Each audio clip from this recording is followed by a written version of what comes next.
ਸਤਿ ਸ਼੍ਰੀ ਅਕਾਲ ਜੀ। ਹਮਦਰ ਟੀਵੀ ਦੇਖਣ ਵਾਲੇ ਸਾਰੇ ਦਰਸ਼ਕਾਂ ਦਾ ਬਹੁਤ-ਬਹੁਤ ਸਵਾਗਤ ਹੈ ਪ੍ਰੋਗਰਾਮ ਇਮੀਗ੍ਰੇਸ਼ਨ ਮੈਟਰਸ ਵਿੱਚ। ਮੈਂ ਹਾਂ ਤਰਨਜੀਤ ਕੌਰ ਘੁੰਮਣ ਹਾਜ਼ਰ ਹਾਂ ਜੀ ਲੈ ਕੇ ਤੁਹਾਡਾ ਆਪਣਾ ਪ੍ਰੋਗਰਾਮ, ਜਿਹਦੇ ਵਿੱਚ ਗੱਲਬਾਤ ਕਰਾਂਗੇ ਕੈਨੇਡਾ ਦੀ ਇਮੀਗ੍ਰੇਸ਼ਨ ਦੇ ਬਾਰੇ ਵਿੱਚ। ਤੁਹਾਡਾ ਕੋਈ ਸਵਾਲ ਹੈ, ਕੋਈ ਜਾਣਕਾਰੀ ਲੈਣਾ ਚਾਹੁੰਦੇ ਹੋ, ਸਾਨੂੰ ਅੱਜ ਦੇ ਲਾਈਵ ਪ੍ਰੋਗਰਾਮ ਵਿੱਚ ਤੁਸੀਂ ਕਾਲ ਕਰ ਸਕਦੇ ਹੋ। ਅੱਜ ਹੈ ਜੀ ਦਿਨ ਬੁੱਧਵਾਰ ਤੇ ਇਸ ਵਕਤ ਸਾਡਾ ਇਹ ਪ੍ਰੋਗਰਾਮ ਲਾਈਵ ਹੈ। ਸੋ ਤੁਹਾਡੇ ਸਵਾਲਾਂ ਦੇ ਜਵਾਬ ਦੇਣ ਲਈ ਤੇ ਕੈਨੇਡਾ ਇਮੀਗ੍ਰੇਸ਼ਨ ਦੇ ਵਿੱਚ ਇਸ ਵਕਤ ਕੀ ਤਾਜ਼ਾ ਅਪਡੇਟ ਆ ਰਹੀ ਹੈ ਉਹਦੇ ਬਾਰੇ ਜਾਣਕਾਰੀ ਦੇਣ ਲਈ ਸਾਡੇ ਨਾਲ ਜੁੜ ਚੁੱਕੇ ਨੇ ਜੀ ਆਈਸੀਸੀ ਇਮੀਗ੍ਰੇਸ਼ਨ ਤੋਂ ਮਿਸਟਰ ਮਨੂ ਦੱਤਾ। ਸਵਾਗਤ ਹੈ sir. Taranjit, thank you very much. ਸਭ ਤੋਂ ਪਹਿਲਾਂ ਤਾਂ ਤੁਹਾਨੂੰ ਤੇ ਸਾਰੇ ਹੀ ਵਿਊਅਰਸ ਨੂੰ ਆਈਸੀਸੀ ਇਮੀਗ੍ਰੇਸ਼ਨ ਦੀ ਸਮੁੱਚੀ ਟੀਮ ਵੱਲੋਂ ਐਮਡੀ ਮਨੂ ਦੱਤਾ ਤੇ ਆਰਡੀ ਰਿਪੁਦਮਨ ਸਿੰਘ ਢਿੱਲੋਂ ਵੱਲੋਂ ਸਤਿ ਸ਼੍ਰੀ ਅਕਾਲ, ਨਮਸਕਾਰ ਤੇ ਆਦਾਬ and thank you very much for having us on. ਕੀ ਹਾਲ ਚਾਲ ਨੇ sir? All good Taran. Immigration ਇਸ ਵਕਤ ਕਾਫੀ ਹੌਟ ਟੌਪਿਕ ਬਣਿਆ ਹੋਇਆ ਤੇ ਹਰ ਕੋਈ ਸਾਨੂੰ ਕਾਲਸ ਵੀ ਬਹੁਤ ਆਉਂਦੀਆਂ ਨੇ ਆਲ ਅਰਾਊਂਡ ਵਰਲਡ। ਮੈਂ ਹੁਣੀ ਅੱਜ ਇੱਕ ਨਿਊਜ਼ ਪੜ੍ਹ ਰਹੀ ਸੀ, ਕਹਿੰਦੇ ਕਿ ਸਾਊਥ ਅਫਰੀਕਾ ਤੋਂ ਵੀ ਬਹੁਤੇ ਇੰਡੀਅਨਸ ਹੁਣ ਇਸ ਵਕਤ ਕੈਨੇਡਾ ਮੂਵ ਹੋਣ ਦੇ ਚਾਹਵਾਨ ਨੇ। ਸੋ ਇਸ ਵਕਤ ਕੈਨੇਡਾ ਕਾਫੀ ਹੌਟ ਡੈਸਟੀਨੇਸ਼ਨ ਬਣਿਆ ਹੋਇਆ ਤੇ ਨਵੀਂ ਅਪਡੇਟ ਇਹ ਵੀ ਸੁਣਨ ਦੇ ਵਿੱਚ ਆਈ ਕਿ ਟਰੈਵਲ ਰਿਸਟ੍ਰਿਕਸ਼ਨਸ ਵੀ ਈਜ਼ ਹੋ ਰਹੀ ਹੈ। ਬਿਲਕੁਲ Taran, Canada was a hot destination, hot ਹੈਗਾ ਆ, ਆਉਣ ਵਾਲੇ ਸਮੇਂ 'ਚ ਵੀ it will be one of the hottest destination and tough ਵੀ ਹੁੰਦਾ ਜਾਏਗਾ। ਤੁਸੀਂ ਦੇਖੋ ਕਿ ਜਿਹੜੇ 20 ਸਾਲ ਪਹਿਲਾਂ ਜਾਂ 15 ਸਾਲ ਪਹਿਲੇ ਆਸਾਨੀਆਂ ਸੀਗੀਆਂ, ਅੱਜ ਦੀ ਤਰੀਕ 'ਚ ਉਸ ਤਰ੍ਹਾਂ ਆਸਾਨੀਆਂ ਨਹੀਂ ਹੈਗੀਆਂ ਐਂਡ ਆਉਣ ਵਾਲੇ ਸਮੇਂ ਦੇ ਵਿੱਚ ਆਸਾਨੀਆਂ ਉਸ ਤਰ੍ਹਾਂ ਦੀਆਂ ਨਹੀਂ ਰਹਿਣਗੀਆਂ। ਬਿਕੋਜ਼ ਉਹਦਾ ਰੀਜ਼ਨ ਹੈਗਾ ਕਿ ਜਦੋਂ ਤੁਸੀਂ ਪੂਰੇ ਦੁਨੀਆ ਦੇ ਬੈਸਟ ਟੈਲੈਂਟ ਨਾਲ ਕੰਪੀਟ ਕਰਦੇ ਪਏ ਹੋ ਤੇ ਤੁਹਾਡੇ ਸਟੈਂਡਰਡਸ, ਤੁਹਾਡੀ ਰਿਕੁਆਇਰਮੈਂਟਸ ਵੱਧਦੀਆਂ ਜਾਣੀਆਂ ਹੈਗੀਆਂ। ਐਂਡ ਤੁਸੀਂ ਜਿਹੜਾ ਸਾਊਥ ਅਫਰੀਕਾ ਵਾਲਾ ਕਿਹਾ ਤਰਨ, ਬਿਕੋਜ਼ ਸਾਊਥ ਅਫਰੀਕਾ ਦੇ ਵਿੱਚ ਤੁਹਾਨੂੰ ਯਾਦ ਹੋਏਗਾ ਪਿਛਲੇ 3-4 ਮਹੀਨੇ ਪਹਿਲੇ ਡਿਸਟਰਬੈਂਸਿਸ ਹੋਈਆਂ ਸੀਗੀਆਂ। ਉਦੋਂ ਜਿਹੜੇ ਇੰਡੀਅਨ ਐਸਟੈਬਲਿਸ਼ ਬਿਜ਼ਨਸਮੈਨ ਸੀਗੇ ਜਾਂ ਜਿਹੜੇ ਉੱਥੇ ਕੰਮ ਕਰ ਰਹੇ ਸੀਗੇ ਉਹਨਾਂ ਨੂੰ ਟਾਰਗੇਟ ਕੀਤਾ ਗਿਆ ਸੀਗਾ। So absolutely they want to move out because South Africa as such is not a safe country. ਅਸੀਂ ਕੈਨੇਡਾ ਜੋ ਮਰਜ਼ੀ ਗੱਲ ਕਰੀਏ ਕਿ ਪੂਰੀ ਦੁਨੀਆ ਦੀ ਨਜ਼ਰ ਇਸ ਟਾਈਮ ਕੈਨੇਡਾ ਦੇ ਉੱਤੇ ਬਣੀ ਹੋਈ ਹੈ। ਐਵਰੀਬਡੀ, ਭਾਵੇਂ ਅਸੀਂ ਇੰਡੀਅਨਸ ਦੀ ਗੱਲ ਕਰ ਲਈਏ, ਅਸੀਂ ਪਾਕਿਸਤਾਨੀ ਨੈਸ਼ਨਲਸ ਦੀ ਗੱਲ ਕਰ ਲਈਏ, ਅਸੀਂ UAE ਦੇ ਵਿੱਚ ਜਿਹੜਾ ਸਾਰਾ ਗਲੋਬਲ ਟੈਲੈਂਟ ਬੈਠਾ ਹੈਗਾ, ਬਿਕੋਜ਼ ਉੱਥੇ ਮਿਡਲ ਈਸਟ ਦੇ ਵਿੱਚ ਕਦੀ ਉਹਨਾਂ ਨੂੰ ਸਿਟੀਜ਼ਨਸ਼ਿਪ ਨਹੀਂ ਮਿਲਣੀ। ਸੋ ਅਲਟੀਮੇਟਲੀ ਬੁਢਾਪਾ ਜਦੋਂ ਪਲਾਨ ਕਰਨਗੇ, ਸੇਫ ਕੰਟਰੀ ਪਲਾਨ ਕਰਨਗੇ, ਕਿਉਂਕਿ ਜਿਨ੍ਹਾਂ ਨੇ ਇੱਕ ਵਾਰੀ ਵੈਸਟਰਨ ਵਰਲਡ ਦੇ ਵਿੱਚ ਕੰਮ ਕਰ ਲਿਆ ਨਾ, ਉਹ ਵਾਪਸ ਆਪਣੇ ਘਰ ਜਾ ਕੇ ਕੰਮ ਨਹੀਂ ਕਰ ਸਕਦੇ। ਸੋ ਉਹਨਾਂ ਵਾਸਤੇ coming to Canada is one of the most desirable destinations. So ਐਸੇ ਕਰਕੇ ਅੱਜ ਵੀ ਡਿਜ਼ਾਇਰਡ ਹੈਗਾ ਐਂਡ ਆਉਣ ਵਾਲੇ ਸਮੇਂ ਦੇ ਵਿੱਚ ਵੀ ਡਿਜ਼ਾਇਰਡ ਰਹੇਗਾ। ਬਿਕੋਜ਼ ਈਅਰ ਆਫਟਰ ਈਅਰ ਅਸੀਂ ਦੇਖਦੇ ਹਾਂ ਤਰਨ ਕਿ Canada has been named one of the best countries to live in as per all standards. ਅਸੀਂ ਮਲਟੀਕਲਚਰਲਿਜ਼ਮ ਦੀ ਗੱਲ ਕਰ ਲਈਏ, ਅਸੀਂ ਸੇਫਟੀ ਦੀ ਗੱਲ ਕਰ ਲਈਏ, ਅਸੀਂ ਰਿਸੋਰਸਿਸ ਦੀ ਗੱਲ ਕਰ ਲਈਏ, ਅਸੀਂ ਸਾਫ਼ ਹਵਾ ਦੀ ਗੱਲ ਕਰ ਲਈਏ, ਨੈਚੁਰਲ ਵਾਟਰ ਦੀ ਗੱਲ ਕਰ ਲਈਏ। So when you compare life all across the world, Texas ਜ਼ਰੂਰ ਹੋ ਸਕਦਾ ਕਿ ਮਿਡਲ ਈਸਟ ਦੇ ਵਿੱਚ ਤੁਸੀਂ ਟੈਕਸ ਨਾ ਪੇ ਕਰੋ, ਬਟ ਜਦੋਂ ਬੁਢਾਪਾ ਆਏਗਾ ਤਾਂ ਤੁਹਾਨੂੰ ਟੈਕਸ ਦੀ ਚਿੰਤਾ ਨਹੀਂ ਹੁੰਦੀ, ਤਾਂ ਤੁਹਾਨੂੰ ਚਿੰਤਾ ਹੁੰਦੀ ਹੈ ਕਿ ਮੇਰੇ ਬੱਚੇ ਸੇਫ ਹੋਣ, ਮੈਂ ਸੇਫ ਹੋਵਾਂ, ਮੈਂ ਸੇਫਟੀ ਨਾਲ ਰਵਾਂ। ਬਿਲਕੁਲ। ਉਧਰੋਂ ਕਹਿੰਦੇ US ਨਾਲ ਵੀ ਬਾਰਡਰ ਓਪਨਿੰਗ ਨੂੰ ਲੈ ਕੇ ਗੱਲਬਾਤ ਹੋ ਗਈ ਹੈ, ਫਾਈਨਲੀ ਉਹ ਵੀ ਬਾਰਡਰ ਓਪਨ ਹੋਣ ਲੱਗਿਆ। ਬਿਲਕੁਲ ਤਰਨ ਜੀ, ਨਵੰਬਰ ਤੋਂ ਓਪਨਿੰਗ ਸ਼ੁਰੂ ਹੋ ਗਈ ਹੈ ਜੀ ਐਂਡ ਹੁਣ ਕਾਫੀ ਸਾਰੀਆਂ ਚੀਜ਼ਾਂ ਓਪਨ ਹੋਈ ਜਾਣਗੀਆਂ। ਬਿਕੋਜ਼ ਇੰਡੀਆ ਦੇ ਟਰੈਵਲ ਦੇ ਓਪਨ ਹੋਣ ਦੇ ਨਾਲ ਬਹੁਤ ਸਾਰੀਆਂ ਚੀਜ਼ਾਂ, ਬਹੁਤ ਸਾਰੇ ਫਲਾਈਟਸ, ਬਹੁਤ ਸਾਰੇ ਬੱਚੇ, ਬਹੁਤ ਸਾਰੇ ਅਸੈਂਸ਼ੀਅਲ ਨੌਨ ਅਸੈਂਸ਼ੀਅਲ ਟਰੈਵਲਰਸ ਆਉਣੇ ਸ਼ੁਰੂ ਹੋ ਗਏ ਨੇ ਐਂਡ ਜਦੋਂ ਰਿਸਟ੍ਰਿਕਸ਼ਨਸ ਖਤਮ ਹੋਣਗੀਆਂ, ਟਰੈਵਲ ਰਿਸਟ੍ਰਿਕਸ਼ਨਸ, ਤੇ ਬਿਜ਼ਨਸ ਵਧਣਾ ਸ਼ੁਰੂ ਹੋ ਜਾਏਗਾ। ਤਰਨ ਜੀ, ਸਾਰੇ ਬਿਜ਼ਨਸਮੈਨ ਇਸ ਟਾਈਮ ਦੇ ਆਰ ਡੀਅਰਲੀ ਵੇਟਿੰਗ ਕਿ ਬਿਜ਼ਨਸ ਖੁੱਲੇ ਤਾਂ ਕਿ ਉਹ ਆਪਣੇ ਆਪ ਨੂੰ ਐਕਸਪੈਂਡ ਕਰ ਸਕਣ। ਬਿਕੋਜ਼ ਕਾਫੀ ਬਿਜ਼ਨਸਿਸ ਇਹੋ ਜਿਹੇ ਹੈਗੇ ਨੇ ਜਿਨ੍ਹਾਂ ਨੇ ਪੈਂਡੈਮਿਕ ਦੇ ਵਿੱਚ ਡੀ ਗਰੋਥ ਦੇਖੀ ਹੈਗੀ ਹੈ ਐਂਡ ਕਾਫੀ ਬਿਜ਼ਨਸਿਸ ਇਹੋ ਜਿਹੇ ਵੀ ਹੈਗੇ ਨੇ ਜਿਨ੍ਹਾਂ ਨੇ ਬੜੀ ਡਰਾਸਟਿਕ ਗਰੋਥ ਦੇਖੀ ਹੈਗੀ ਹੈ। ਅਸੀਂ ਕੰਸਟਰਕਸ਼ਨ ਇੰਡਸਟਰੀ ਦੀ ਗੱਲ ਕਰ ਲਈਏ, ਅਸੀਂ ਹੈਲਥ ਕੇਅਰ ਇੰਡਸਟਰੀ ਦੀ ਗੱਲ ਕਰ ਲਈਏ, ਅਸੀਂ ਕੇਅਰ ਗਿਵਰਸ ਦੀ ਗੱਲ ਕਰ ਲਈਏ, ਅਸੀਂ ਟਰੱਕ ਡਰਾਈਵਰਸ ਦੀ ਗੱਲ ਕਰ ਲਈਏ, ਅਸੀਂ ਫਾਰਮ ਵਰਕਰਸ ਦੀ ਗੱਲ ਕਰ ਲਈਏ, ਹੌਸਪਿਟੈਲਿਟੀ ਦੇ ਵਿੱਚ ਗੱਲ ਕਰ ਲਈਏ। ਦਿਸ ਇਜ਼ ਵਨ ਇੰਡਸਟਰੀ ਜਿਹੜੇ ਫਰੰਟ ਲਾਈਨ ਹੋ ਕੇ ਜਿਨ੍ਹਾਂ ਨੇ ਕੰਮ ਕੀਤਾ ਹੈਗਾ ਪੂਰੇ ਪੈਂਡੈਮਿਕ ਦੇ ਡਿਊਰਿੰਗ ਐਂਡ ਅਸੀਂ ਸੈਲਿਊਟ ਸਾਨੂੰ ਕਰਨਾ ਚਾਹੀਦਾ ਇਹੋ ਜਿਹੇ ਸਾਰੇ ਫਰੰਟ ਲਾਈਨ ਵਰਕਰਸ ਨੂੰ। ਐਂਡ ਅੱਜ ਦੀ ਤਰੀਕ ਦੇ ਵਿੱਚ ਕੈਨੇਡਾ ਨੂੰ ਜਿਸ ਤਰ੍ਹਾਂ ਦੀ ਸ਼ਾਰਟੇਜਸ ਹੈਗੀਆਂ ਤਰਨ, ਜਿਸ ਤਰ੍ਹਾਂ ਦੀ ਵਰਕਫੋਰਸ ਸ਼ਾਰਟੇਜਸ ਹੈਗੀਆਂ, ਅਸੀਂ ਟਰੱਕਿੰਗ ਦੇ ਵਿੱਚ ਆਈ ਨੋ ਸੋ ਮੈਨੀ ਪੀਪਲ, ਸੋ ਮੈਨੀ ਕੰਪਨੀਜ਼ ਜਿਹਨਾਂ ਦੇ ਬ੍ਰੈਂਡ ਨਿਊ ਟਰੱਕਸ ਯਾਰਡ ਦੇ ਵਿੱਚ ਖੜੇ ਨੇ but they can not because ਦੇ do not have the drivers. ਅਸੀਂ ਹੌਸਪਿਟੈਲਿਟੀ ਦੇ ਵਿੱਚ ਓਨਰ ਆਪ ਖੜਾ ਹੋ ਕੇ ਥੋੜਾ ਕਾਫੀ ਸਰਵ ਕਰ ਲਏਗਾ। ਅਲਟੀਮੇਟਲੀ ਜੇ ਉਹਨੇ ਐਕਸਪੈਂਡ ਕਰਨਾ ਤੇ ਉਹਨੂੰ ਵਰਕਫੋਰਸ ਚਾਹੀਦੀ ਹੈਗੀ ਹੈ। ਇਸੇ ਤਰ੍ਹਾਂ ਫਾਰਮ ਵਰਕਰਸ ਪਿਛਲੇ 1 ਸਾਲ 1.5 ਸਾਲ ਦਾ ਜਿਹੜੇ ਸ਼ਾਰਟੇਜਸ ਹੈਗੀਆਂ, ਜਿਹੜੀਆਂ ਰਿਸਟ੍ਰਿਕਸ਼ਨਸ ਰਹੀਆਂ, ਉਹਨਾਂ ਕਰਕੇ ਉਹਨਾਂ ਕੋਲ ਲੇਬਰ ਨਹੀਂ ਆ ਸਕੀ। ਸੋ ਦੇ ਐਂਡ ਫਾਰਮ ਸਾਡੇ ਸਪਲਾਈ ਚੇਨ ਦੇ ਬੜਾ ਅਹਿਮ ਹਿੱਸਾ ਹੈਗੇ ਨੇ ਬਿਕੋਜ਼ ਉਹਨਾਂ ਦੇ ਥਰੂ ਹੀ ਸਾਡੇ ਕੋਲ ਖਾਣਾ ਪਹੁੰਚਦਾ ਹੈਗਾ ਅਲਟੀਮੇਟਲੀ। ਇਸੇ ਤਰ੍ਹਾਂ ਹੈਲਥ ਕੇਅਰ ਦੇ ਵਿੱਚ, ਨਰਸਿੰਗਸ ਦੇ ਵਿੱਚ ਜੌਬਸ, ਬੇਇੰਤਹਾ ਵੱਧ ਰਹੀਆਂ ਹੈਗੀਆਂ because long term care homes ਦੇ ਵਿੱਚ ਅਸੀਂ ਸ਼ਾਰਟੇजेस ਦੇਖੀਆਂ, ਅਸੀਂ ਰਿਟਾਇਰਮੈਂਟ ਹੋਮਸ ਦੇ ਵਿੱਚ ਸ਼ਾਰਟੇजेस ਦੇਖੀਆਂ, ਘਰਾਂ ਦੇ ਵਿੱਚ ਕੇਅਰ ਗਿਵਰ ਦੀਆਂ ਸ਼ਾਰਟੇजेस ਦੇਖੀਆਂ। ਸੋ ਆਉਣ ਵਾਲੇ ਸਮੇਂ ਦੇ ਵਿੱਚ ਆ 4-5 ਸੈਕਟਰ ਇਹੋ ਜਿਹੇ ਹੋਣਗੇ ਜਿਨ੍ਹਾਂ ਦੇ ਵਿੱਚ ਡਰਾਸਟਿਕ ਗਰੋਥ ਹੋਏਗੀ। ਐਂਡ ਅੱਜ ਦੀ ਤਰੀਕ ਦੇ ਵਿੱਚ ਵੀ ਜੌਬ ਸ਼ਾਰਟੇजेस ਦੀ ਗੱਲ ਕਰੀਏ ਤਾਂ 1 ਲੱਖ ਜੌਬਸ ਤੋਂ ਜ਼ਿਆਦਾ ਓਪਨਿੰਗਸ ਇਸ ਟਾਈਮ ਮੌਜੂਦ ਹੈਗੀਆਂ ਕਰੰਟ ਦਾ ਵਿੱਚ। ਜੀ ਤੁਸੀਂ ਜੌਬ ਓਪਨਿੰਗਸ ਦੀ ਗੱਲ ਕੀਤੀ ਹੈ, ਨਾਲ ਦੀ ਨਾਲ ਮੈਂ ਥੋੜਾ ਜਿਹਾ ਵਰਕ ਪਰਮਿਟ ਦੀ ਗੱਲ ਵੀ ਜ਼ਰੂਰ ਕਰਨਾ ਚਾਹੂੰਗੀ। ਵਰਕ ਪਰਮਿਟ ਨੂੰ ਲੈ ਕੇ ਬਹੁਤ ਜ਼ਿਆਦਾ ਕੁਆਰੀਜ਼ ਆ ਰਹੀਆਂ, ਜੌਬਸ ਤਾਂ ਹੁਣ ਓਪਨਿੰਗਾਂ ਹੋਣੀਆਂ ਸ਼ੁਰੂ ਹੋ ਚੁੱਕੀਆਂ ਨੇ, ਕੀ ਪ੍ਰਾਇੋਰਟੀ ਇਸ ਵਕਤ ਹੈਗੀ ਹੈ ਕਿਉਂਕਿ ਟੈਲੈਂਟ ਇਸ ਵਕਤ ਬਾਹਰ ਵੀ ਬਹੁਤ ਮੌਜੂਦ ਹੈ? ਤਰਨ ਗੱਲ ਕਰਾਂਗੇ ਤੇ ਬਾਰੇ ਪਹਿਲਾਂ ਦਰਸ਼ਕ ਜੁੜ ਗਏ ਨੇ। ਸਤਿ ਸ਼੍ਰੀ ਅਕਾਲ ਜੀ, ਕਿੱਥੋਂ ਬੋਲ ਰਹੇ ਹੋ ਤੇ ਕੀ ਸਵਾਲ ਹੈ? ਹਾਂਜੀ ਜੀ, ਅਸੀਂ ਬ੍ਰੈਂਪਟਨ ਤੋਂ ਬੋਲਦੇ ਆ। ਹਾਂਜੀ, ਮੈਂ ਤੁਹਾਨੂੰ ਇਹ ਪੁੱਛਣਾ ਚਾਹੁੰਦੀ ਆ, ਜਿੱਦਾਂ ਮੇਰਾ ਬੇਟਾ ਨਾ ਨਿਊਜ਼ੀਲੈਂਡ 'ਚ, ਇੱਕ ਬੇਟਾ ਇੱਥੇ ਆ, ਉੱਥੇ ਨਾ ਕੰਸਟਰਕਸ਼ਨ ਦੀ ਜੌਬ ਕਰਦਾ ਤੇ ਉਹਦੀ ਫਿਲਹਾਲ ਉੱਥੇ PR ਲੱਗੀ ਹੋਈ ਆ, ਤੇ ਜੇ ਆਪਾਂ ਉਹਨੂੰ ਇੱਥੇ ਲਿਆਉਣਾ ਚਾਹੀਏ ਕੰਸਟਰਕਸ਼ਨ ਦਾ, ਉੱਥੇ ਉਹ ਕੰਮ ਕਰਦਾ, ਕਾਰਪੈਂਟਰ ਆ, ਤੇ ਉਹ ਇੱਥੇ ਵੀ ਆ ਸਕਦੇ ਆ। ਜਿੱਦਾਂ ਉਹਨਾਂ ਦੀ ਇੱਕ ਬੇਟੀ ਆ ਤੇ ਹਸਬੈਂਡ ਵਾਈਫ, ਤੇ ਬੇਟੇ ਮੇਰੇ ਦੀ ਏਜ 36 ਈਅਰ ਆ। ਐਜੂਕੇਸ਼ਨ ਕੀ ਹੈ ਭੈਣ ਜੀ ਉਹਨਾਂ ਦੀ? ਬੇਟੇ ਦੀ ਤਾਂ +2 ਆ, ਤੇ ਜਿਹੜੀ ਉਹਦੀ ਬਹੂ ਆ ਉਹਦੀ ਹੈਗੀ ਆ BCom ਕੀਤੀ ਹੋਈ ਹੈ ਇੰਡੀਆ ਤੋਂ, ਤੇ ਉੱਥੇ ਬਿਜ਼ਨਸ ਦਾ ਕੀਤਾ ਸੀਗਾ ਜੀ। ਠੀਕ ਹੈ ਜੀ, ਤੁਸੀਂ ਟੀਵੀ ਸਕਰੀਨ ਤੇ ਆਨਸਰ ਸੁਣ ਸਕਦੇ ਹੋ। Thank you. ਹਾਂਜੀ, ਇੱਕ ਮੇਰਾ ਸਵਾਲ ਹੋ ਰਿਹਾ, ਜਿੱਦਾਂ ਮੇਰੀ ਨੀਜ਼ ਆ, ਉਹ +2 ਕਰਦੀ ਆ ਨਾਨ ਮੈਡੀਕਲ ਦੇ ਵਿੱਚ, ਤੇ ਉਹ ਇੱਥੇ ਆਉਣਾ ਚਾਹੁੰਦੀ ਆ। ਆਪਾਂ ਏਦਾਂ ਚਾਹੁੰਦੇ ਆ ਕਿ ਏਦਾਂ ਨਹੀਂ ਹੈਗਾ ਵੀ ਇਕੱਲਾ ਕੈਨੇਡਾ ਹੀ ਆ ਕੇ, ਵੀ ਜਿਹਦਾ ਜੌਬ ਵੀ ਵਧੀਆ ਹੋਵੇ, ਕਿ ਉਹ ਅੱਗੇ BTech ਕਰਕੇ ਕੰਪਿਊਟਰ ਲਾਈਨ 'ਚ ਜਾਣਾ ਚਾਹੁੰਦੀ ਆ, ਵੀ +2 ਤੋਂ ਬਾਅਦ ਹੀ ਇੱਥੇ ਜੌਬ ਉਹਨੂੰ ਵਧੀਆ ਕੋਰਸ ਕਰਕੇ ਮਿਲ ਸਕਦੀ ਆ, ਤੇ ਜਾਂ ਉਹਨੂੰ BTech ਕਰਕੇ ਹੀ ਉਹ ਆਵੇ ਇੱਥੇ, ਕਿੱਦਾਂ ਵੀ ਉਹਦੇ ਬਾਰੇ ਵੀ ਮੈਨੂੰ ਮਾੜਾ ਜਿਹਾ ਤੁਸੀਂ ਐਕਸਪਲੇਨ ਕਰਕੇ। ਠੀਕ ਹੈ ਜੀ, ਤੁਸੀਂ ਟੀਵੀ ਸਕਰੀਨ ਤੇ ਸੁਣ ਲਿਓ ਆਨਸਰ। ਥੈਂਕ ਯੂ, ਤੁਸੀਂ ਕਾਲ ਕੀਤੀ ਹੈ ਜੀ। ਨੈਕਸਟ ਕਾਲਰ ਜੁੜ ਗਏ ਨੇ, ਸਰ ਆਪਾਂ ਕਾਲਸ ਲੈ ਲਈ ਪਹਿਲਾਂ। ਸਤਿ ਸ਼੍ਰੀ ਅਕਾਲ ਜੀ, ਕਿੱਥੋਂ ਬੋਲ ਰਹੇ ਹੋ ਤੇ ਕੀ ਸਵਾਲ ਹੈ? ਸਤਿ ਸ਼੍ਰੀ ਅਕਾਲ ਮੈਮ। ਸਤਿ ਸ਼੍ਰੀ ਅਕਾਲ ਜੀ। ਮੈਂ ਜਲੰਧਰ ਤੋਂ ਬੋਲਦਾ। ਹਾਂਜੀ, ਮੇਰੇ 2 ਸਵਾਲ ਸੀਗੇ ਤੁਹਾਨੂੰ। ਮੈਂ ਸਰ ਨੂੰ ਇਹ ਪੁੱਛਣਾ ਸੀਗਾ ਕਿ ਜਿੱਦਾਂ ਮੈਂ ਬਹਿਰੀਨ ਦੇ ਵਿੱਚ ਟਰੱਕ ਡਰਾਈਵਰ ਹੈਗਾ, 6 ਸਾਲ ਦਾ ਟਰੱਕ ਡਰਾਈਵਰ ਦਾ ਐਕਸਪੀਰੀਅੰਸ ਹੈਗਾ, ਤੇ ਮੇਰੇ ਜਿਹੜੀ ਤੁਸੀਂ ਦੱਸਣੀ ਮੈਂ ਤਾਮਿਲਨਾਡੂ ਤੋਂ, ਮੈਂ ਪ੍ਰਾਈਵੇਟ ਬੋਰਡ ਤੋਂ ਪੜ੍ਹਿਆ ਆ, ਤੇ ਹੁਣ ਮੈਂ ਆਲਮੋਸਟ ਫਾਈਲ ਲਾਉਣੀ ਸੀ, ਤੇ ਮੈਨੂੰ ਕਿਸੇ ਨੇ ਕਹਿ ਦਿੱਤਾ ਸੀਗਾ ਕਿ ਤੂੰ ਫਾਈਲ ਲਾਏਗਾ ਕਿ ਐਮਬੈਸੀ ਨੇ ਕਹਿਣਾ ਕਿ ਤੂੰ ਹੈਗਾ ਪੰਜਾਬ ਦਾ, ਪਰ ਤੇਰੇ ਸਰਟੀਫਿਕੇਟ ਦੱਸਵੀਂ ਉੱਥੋਂ ਦੇ ਤਾਮਿਲਨਾਡੂ ਪ੍ਰੋਬਲਮ ਆਊ ਤੇਰੇ ਵੀਜ਼ੇ 'ਚ। ਮੇਰੇ ਬਾਰੇ ਪੁੱਛਣਾ ਸੀ ਕਿ ਕੋਈ ਪ੍ਰੋਬਲਮ ਤੇ ਨਹੀਂ ਹੈਗੀ। ਇੱਕ ਮੇਰਾ ਦੂਜਾ ਸਵਾਲ ਇਹ ਸੀਗਾ ਕਿ ਮੇਰੀ ਵਾਈਫ ਦੇ ਕੇਅਰ ਦੇ ਵਿੱਚ ਫਾਈਲ ਆਈ ਸੀਗੀ 2020 ਦੇ ਵਿੱਚ ਮਾਰਚ 'ਚ, ਤੇ ਉਹਦਾ ਟੈਂਪਰੇਰੀ ਨੰਬਰ ਆ ਗਿਆ ਵਾ, ਤੇ ਉਸ ਤੋਂ ਬਾਅਦ ਮਤਲਬ ਕਿ ਅਪਡੇਟ ਨਹੀਂ ਆਇਆ, ਤੇ ਹੁਣ ਪਤਾ ਲੱਗਿਆ ਕਿ ਜਿੱਦਾਂ ਪਬਲਿਕ ਪਾਲਿਸੀ 'ਚ PR ਡਾਇਰੈਕਟ ਮਿਲਣੀ ਆ, ਤੇ ਉਹ ਕਿੰਨਾ ਟਾਈਮ ਇੰਪੋਸੀਬਲ ਹੋ ਸਕਦਾ ਹੈ ਅੱਗੇ, ਤੇ ਸਾਨੂੰ ਮਤਲਬ ਹੁਣ ਨੈਕਸਟ ਸਟੈਪ ਕੀ ਸਾਡਾ? ਠੀਕ ਹੈ ਜੀ, ਟੈਂਪਰੇਰੀ ਫਾਈਲ ਤੋਂ ਬਾਅਦ ਹੁਣ ਕੀ ਦੇਣਗੇ ਸਾਨੂੰ? ਠੀਕ ਹੈ ਜੀ, ਤੁਸੀਂ ਟੀਵੀ ਸਕਰੀਨ ਤੇ ਆਨਸਰ ਸੁਣ ਸਕਦੇ ਹੋ। ਥੈਂਕ ਯੂ, ਤੁਸੀਂ ਕਾਲ ਕੀਤੀ ਹੈ। ਨੈਕਸਟ ਕਾਲਰ, ਸਤਿ ਸ਼੍ਰੀ ਅਕਾਲ ਜੀ, ਕਿੱਥੋਂ ਬੋਲ ਰਹੇ ਹੋ ਤੇ ਕੀ ਸਵਾਲ ਹੈ? ਹਾਂਜੀ, ਤਰਨ ਜੀ, ਮਨੋ ਜੀ, ਸਤਿ ਸ਼੍ਰੀ ਅਕਾਲ। ਸਤਿ ਸ਼੍ਰੀ ਅਕਾਲ ਜੀ। ਜੀ ਮੈਂ ਅਮਰੀਕ ਸਿੰਘ ਬੋਲਦਾ ਜੀ, ਵਿਨੀਪੈਗ ਤੋਂ। ਹਾਂਜੀ ਸੋਹਲ ਜੀ, ਦੱਸੋ ਕੀ ਪੁੱਛਣਾ ਚਾਹੁੰਦੇ ਹੋ? हाँ जी, दत्ता जी को सवाल है जी। देखो सानू हो गए जी, ਅਸੀਂ 2017 ਚ ਇੱਥੇ ਕੈਨੇਡਾ ਆਏ ਸੀ, ਵਿਨੀਪੈਗ ਸੁਪਰ ਵੀਜ਼ੇ ਤੇ ਜੀ। ਹਾਂ, ਮੇਰੀ ਸਾਰੀ ਫੈਮਿਲੀ ਹੀ ਇੱਥੇ ਆ, ਸਾਰੇ ਹੀ PR ਨੇ ਜੀ। ਤੇ ਹੈਲੋ, ਹਾਂਜੀ ਹਾਂਜੀ, ਤੁਹਾਡਾ ਸਵਾਲ ਸੁਣ ਰਹੇ ਹਾਂ ਜੀ, ਦੱਸੋ। ਤੇ ਆਪਣਾ ਕਿਨੋ ਅਸੀਂ ਪਹਿਲਾਂ ਵੀ ਜਿਹੜਾ ਆਪਣਾ ਪੇਰੈਂਟਸ ਦੀ 10,000 ਦੀ ਲੱਗੀ ਸੀ ਫਰਵਰੀ ਦੇ ਵਿੱਚ, ਉਹਦੇ ਚ ਲਿਆ ਸੀ, ਉਹ ਚ ਡਰਾ ਚ ਨਾਂ ਨਹੀਂ ਆਇਆ ਸਾਡਾ ਜੀ। ਤੇ ਹੁਣ 30,000 ਵਾਲਾ ਵੀ ਸੀ, ਇਹਦੇ ਵਿੱਚ ਵੀ ਨਾਂ ਨਹੀਂ ਆਇਆ ਜੀ ਸਾਡਾ। ਤੇ ਮੈਂ ਸੁਣਿਆ ਸੀ ਕੋਈ 10,000 ਦੀ ਹੋਰ ਇਹਨਾਂ ਨੇ ਡਰਾਫਟ ਤਿਆਰ ਕੀਤਾ ਗਵਰਨਮੈਂਟ ਨੇ, ਉਹਦਾ ਕੋਈ ਪ੍ਰੋਸੀਜਰ ਹੈਗਾ ਜੀ ਹੁਣ, ਜਾਂ ਪੈਂਡਿੰਗ 'ਚ ਪੈ ਗਿਆ ਜੀ ਉਹ? ਜੀ ਠੀਕ ਹੈ ਜੀ, ਤੁਸੀਂ ਟੀਵੀ ਸਕਰੀਨ ਤੇ ਆਨਸਰ ਸੁਣ ਸਕਦੇ ਹੋ ਜੀ। ਤੇ ਨਹੀਂ, ਇੱਕ ਕੁਐਸਚਨ ਹੋਰ ਹੈ ਜੀ, ਤੇ ਹੁਣ ਸਾਡੇ ਕੋਲ ਕੀ ਆਪਸ਼ਨ ਹੈ ਜੀ, ਇਸ ਤੋਂ ਬਾਅਦ ਅਸੀਂ ਕੀ ਕਰ ਸਕਦੇ ਹਾਂ ਆਪਣਾ PR ਵਾਸਤੇ? ਵੇਟ ਕਰੀਏ ਜਾਂ ਉਹ ਜਿਹੜੀ ਆਪਣੀ ਹਿਊਮੈਨਿਟੇਰੀਅਨ ਵੇਸ ਤੇ ਉਹਦੇ ਉੱਤੇ ਲਗਾਈਏ ਜੀ? ਠੀਕ ਹੈ ਜੀ, ਤੁਸੀਂ ਇਹਦੇ ਬਾਰੇ ਦੱਸਿਓ ਜੀ। ਠੀਕ ਹੈ ਜੀ, ਤੁਸੀਂ ਟੀਵੀ ਸਕਰੀਨ ਤੇ ਆਨਸਰ ਸੁਣ ਲਿਓ। ਥੈਂਕ ਯੂ ਕਾਲ ਕਰਨ ਲਈ। ਨੈਕਸਟ ਕਾਲਰ ਜੁੜ ਗਏ ਨੇ, ਅੱਜ ਸਾਰੇ ਵੈਸੇ 2-2 ਸਵਾਲ ਪੁੱਛ ਰਹੇ ਨੇ। ਸਤਿ ਸ਼੍ਰੀ ਅਕਾਲ ਜੀ, ਕਿੱਥੋਂ ਬੋਲ ਰਹੇ ਹੋ, ਕੀ ਸਵਾਲ ਹੈ?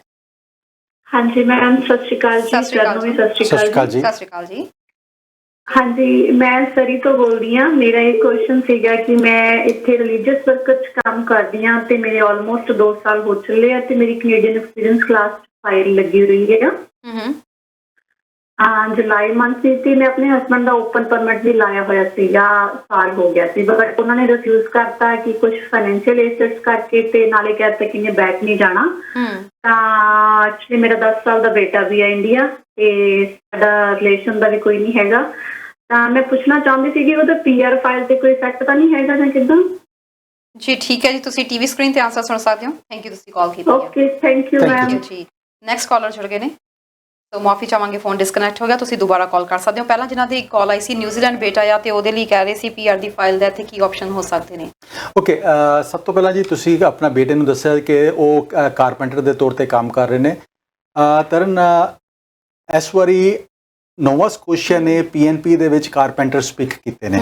ਸੋ ਜਿਨ੍ਹਾਂ ਦੇ ਕੋਲ ਪੀਐਨਪੀ ਦਾ ਪ੍ਰੋਫਾਈਲ ਕ੍ਰੀਏਟਡ ਸੀਗਾ ਐਂਡ ਜੌਬ ਆਫਰ ਸੀਗੀ ਕੈਨੇਡਾ ਦੇ ਵਿੱਚ, ਖਾਸ ਕਰ ਨੋਵਾ ਸਕੋਸ਼ੀਆ ਦੀ, ਤੇ ਉਹਨਾਂ ਨੇ ਜੌਬ ਆਫਰਸ ਦੇ ਵਿੱਚ ਕਾਰਪੈਂਟਰਸ ਦੇ ਉੱਤੇ ਪਿਕ ਕੀਤਾ ਹੈਗਾ। ਸੋ ਬੇਸਿਕਲੀ ਜੇ ਤੁਹਾਡੇ ਬੇਟੇ ਦੇ ਕੋਲ ਜੌਬ ਆਫਰ ਆ ਜਾਵੇ ਤੇ that will be a big advantage for him, ਤਾਂ ਪਿਕ ਹੋਣ ਦੇ ਚਾਂਸਸ ਵੱਧ ਜਾਣਗੇ।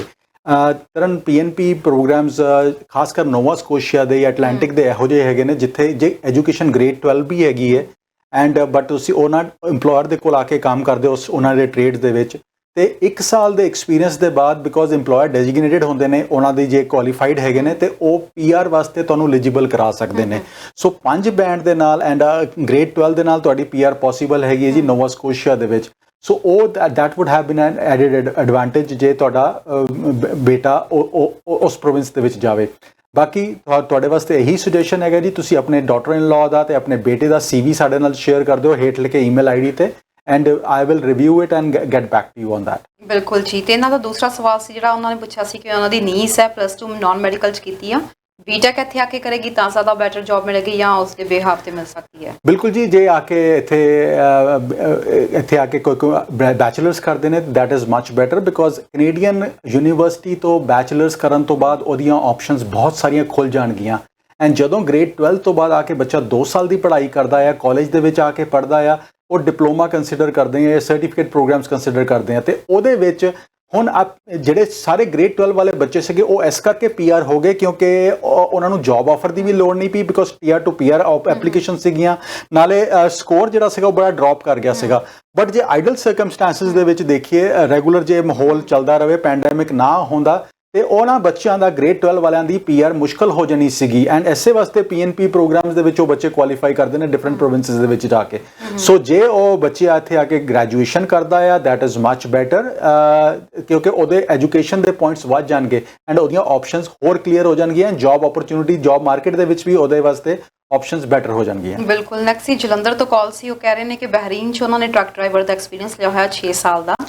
ਤਾਮਿਲਨਾਡੂ ਦੀ ਉਹਨਾਂ ਦੀ 10th ਦੀ ਹੈਗੀ ਆ ਸਰਟੀਫਿਕੇਟ, ਕੋਈ ਗੱਲ ਨੂੰ ਪ੍ਰੋਬਲਮ ਤਾਂ ਨਹੀਂ ਆਏਗੀ? ਬਿਲਕੁਲ ਜੀ, ਉਹਨੂੰ ਅਸੈਸ ਕਰਾਓ, ਡਿਗਰੀ ਅਸੈਸਮੈਂਟ। ਐਂਡ ਤੁਸੀਂ ਅਸੀਂ ਕਹਿੰਦੇ ਨਾ ਕਿ ਇੰਡੀਆ ਦੇ ਵਿੱਚ ਅਸੀਂ ਸੁਣੇ ਕਿਆ ਸਰਾਈ ਦੇ ਉੱਤੇ ਬਹੁਤ ਕੁਝ ਕਰਦੇ ਆ ਕਿ ਕਿਆ ਸਰਾਈ ਕਿਸੇ ਨੇ ਉਸ ਕਹਿ ਦਿੱਤਾ ਅਸੀਂ ਸੁਣ ਲਿਆ ਜੀ, ਉਹਨੂੰ ਅਸੀਂ ਦਿਮਾਗ 'ਚ ਬਿਠਾ ਲਿਆ।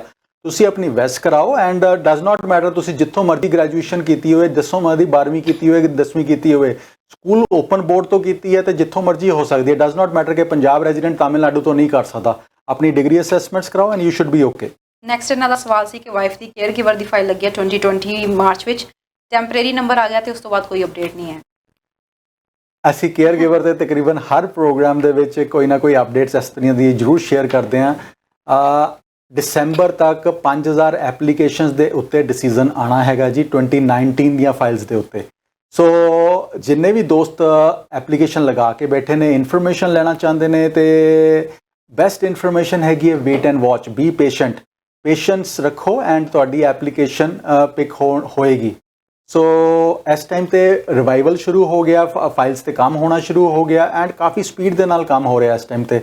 ਸੋ ਬੀ ਪੇਸ਼ੈਂਟ ਜੀ। ਬਿਲਕੁਲ। ਤੇ ਨੈਕਸਟ ਕਾਲਰਸ ਜੁੜ ਗਏ ਨੇ, ਉਹਨਾਂ ਦੀ ਅਸੀਂ ਕਾਲ ਲੈ ਲਈਏ ਫਿਰ ਆਪਾਂ ਗੱਲ ਕਰਦੇ ਹਾਂ।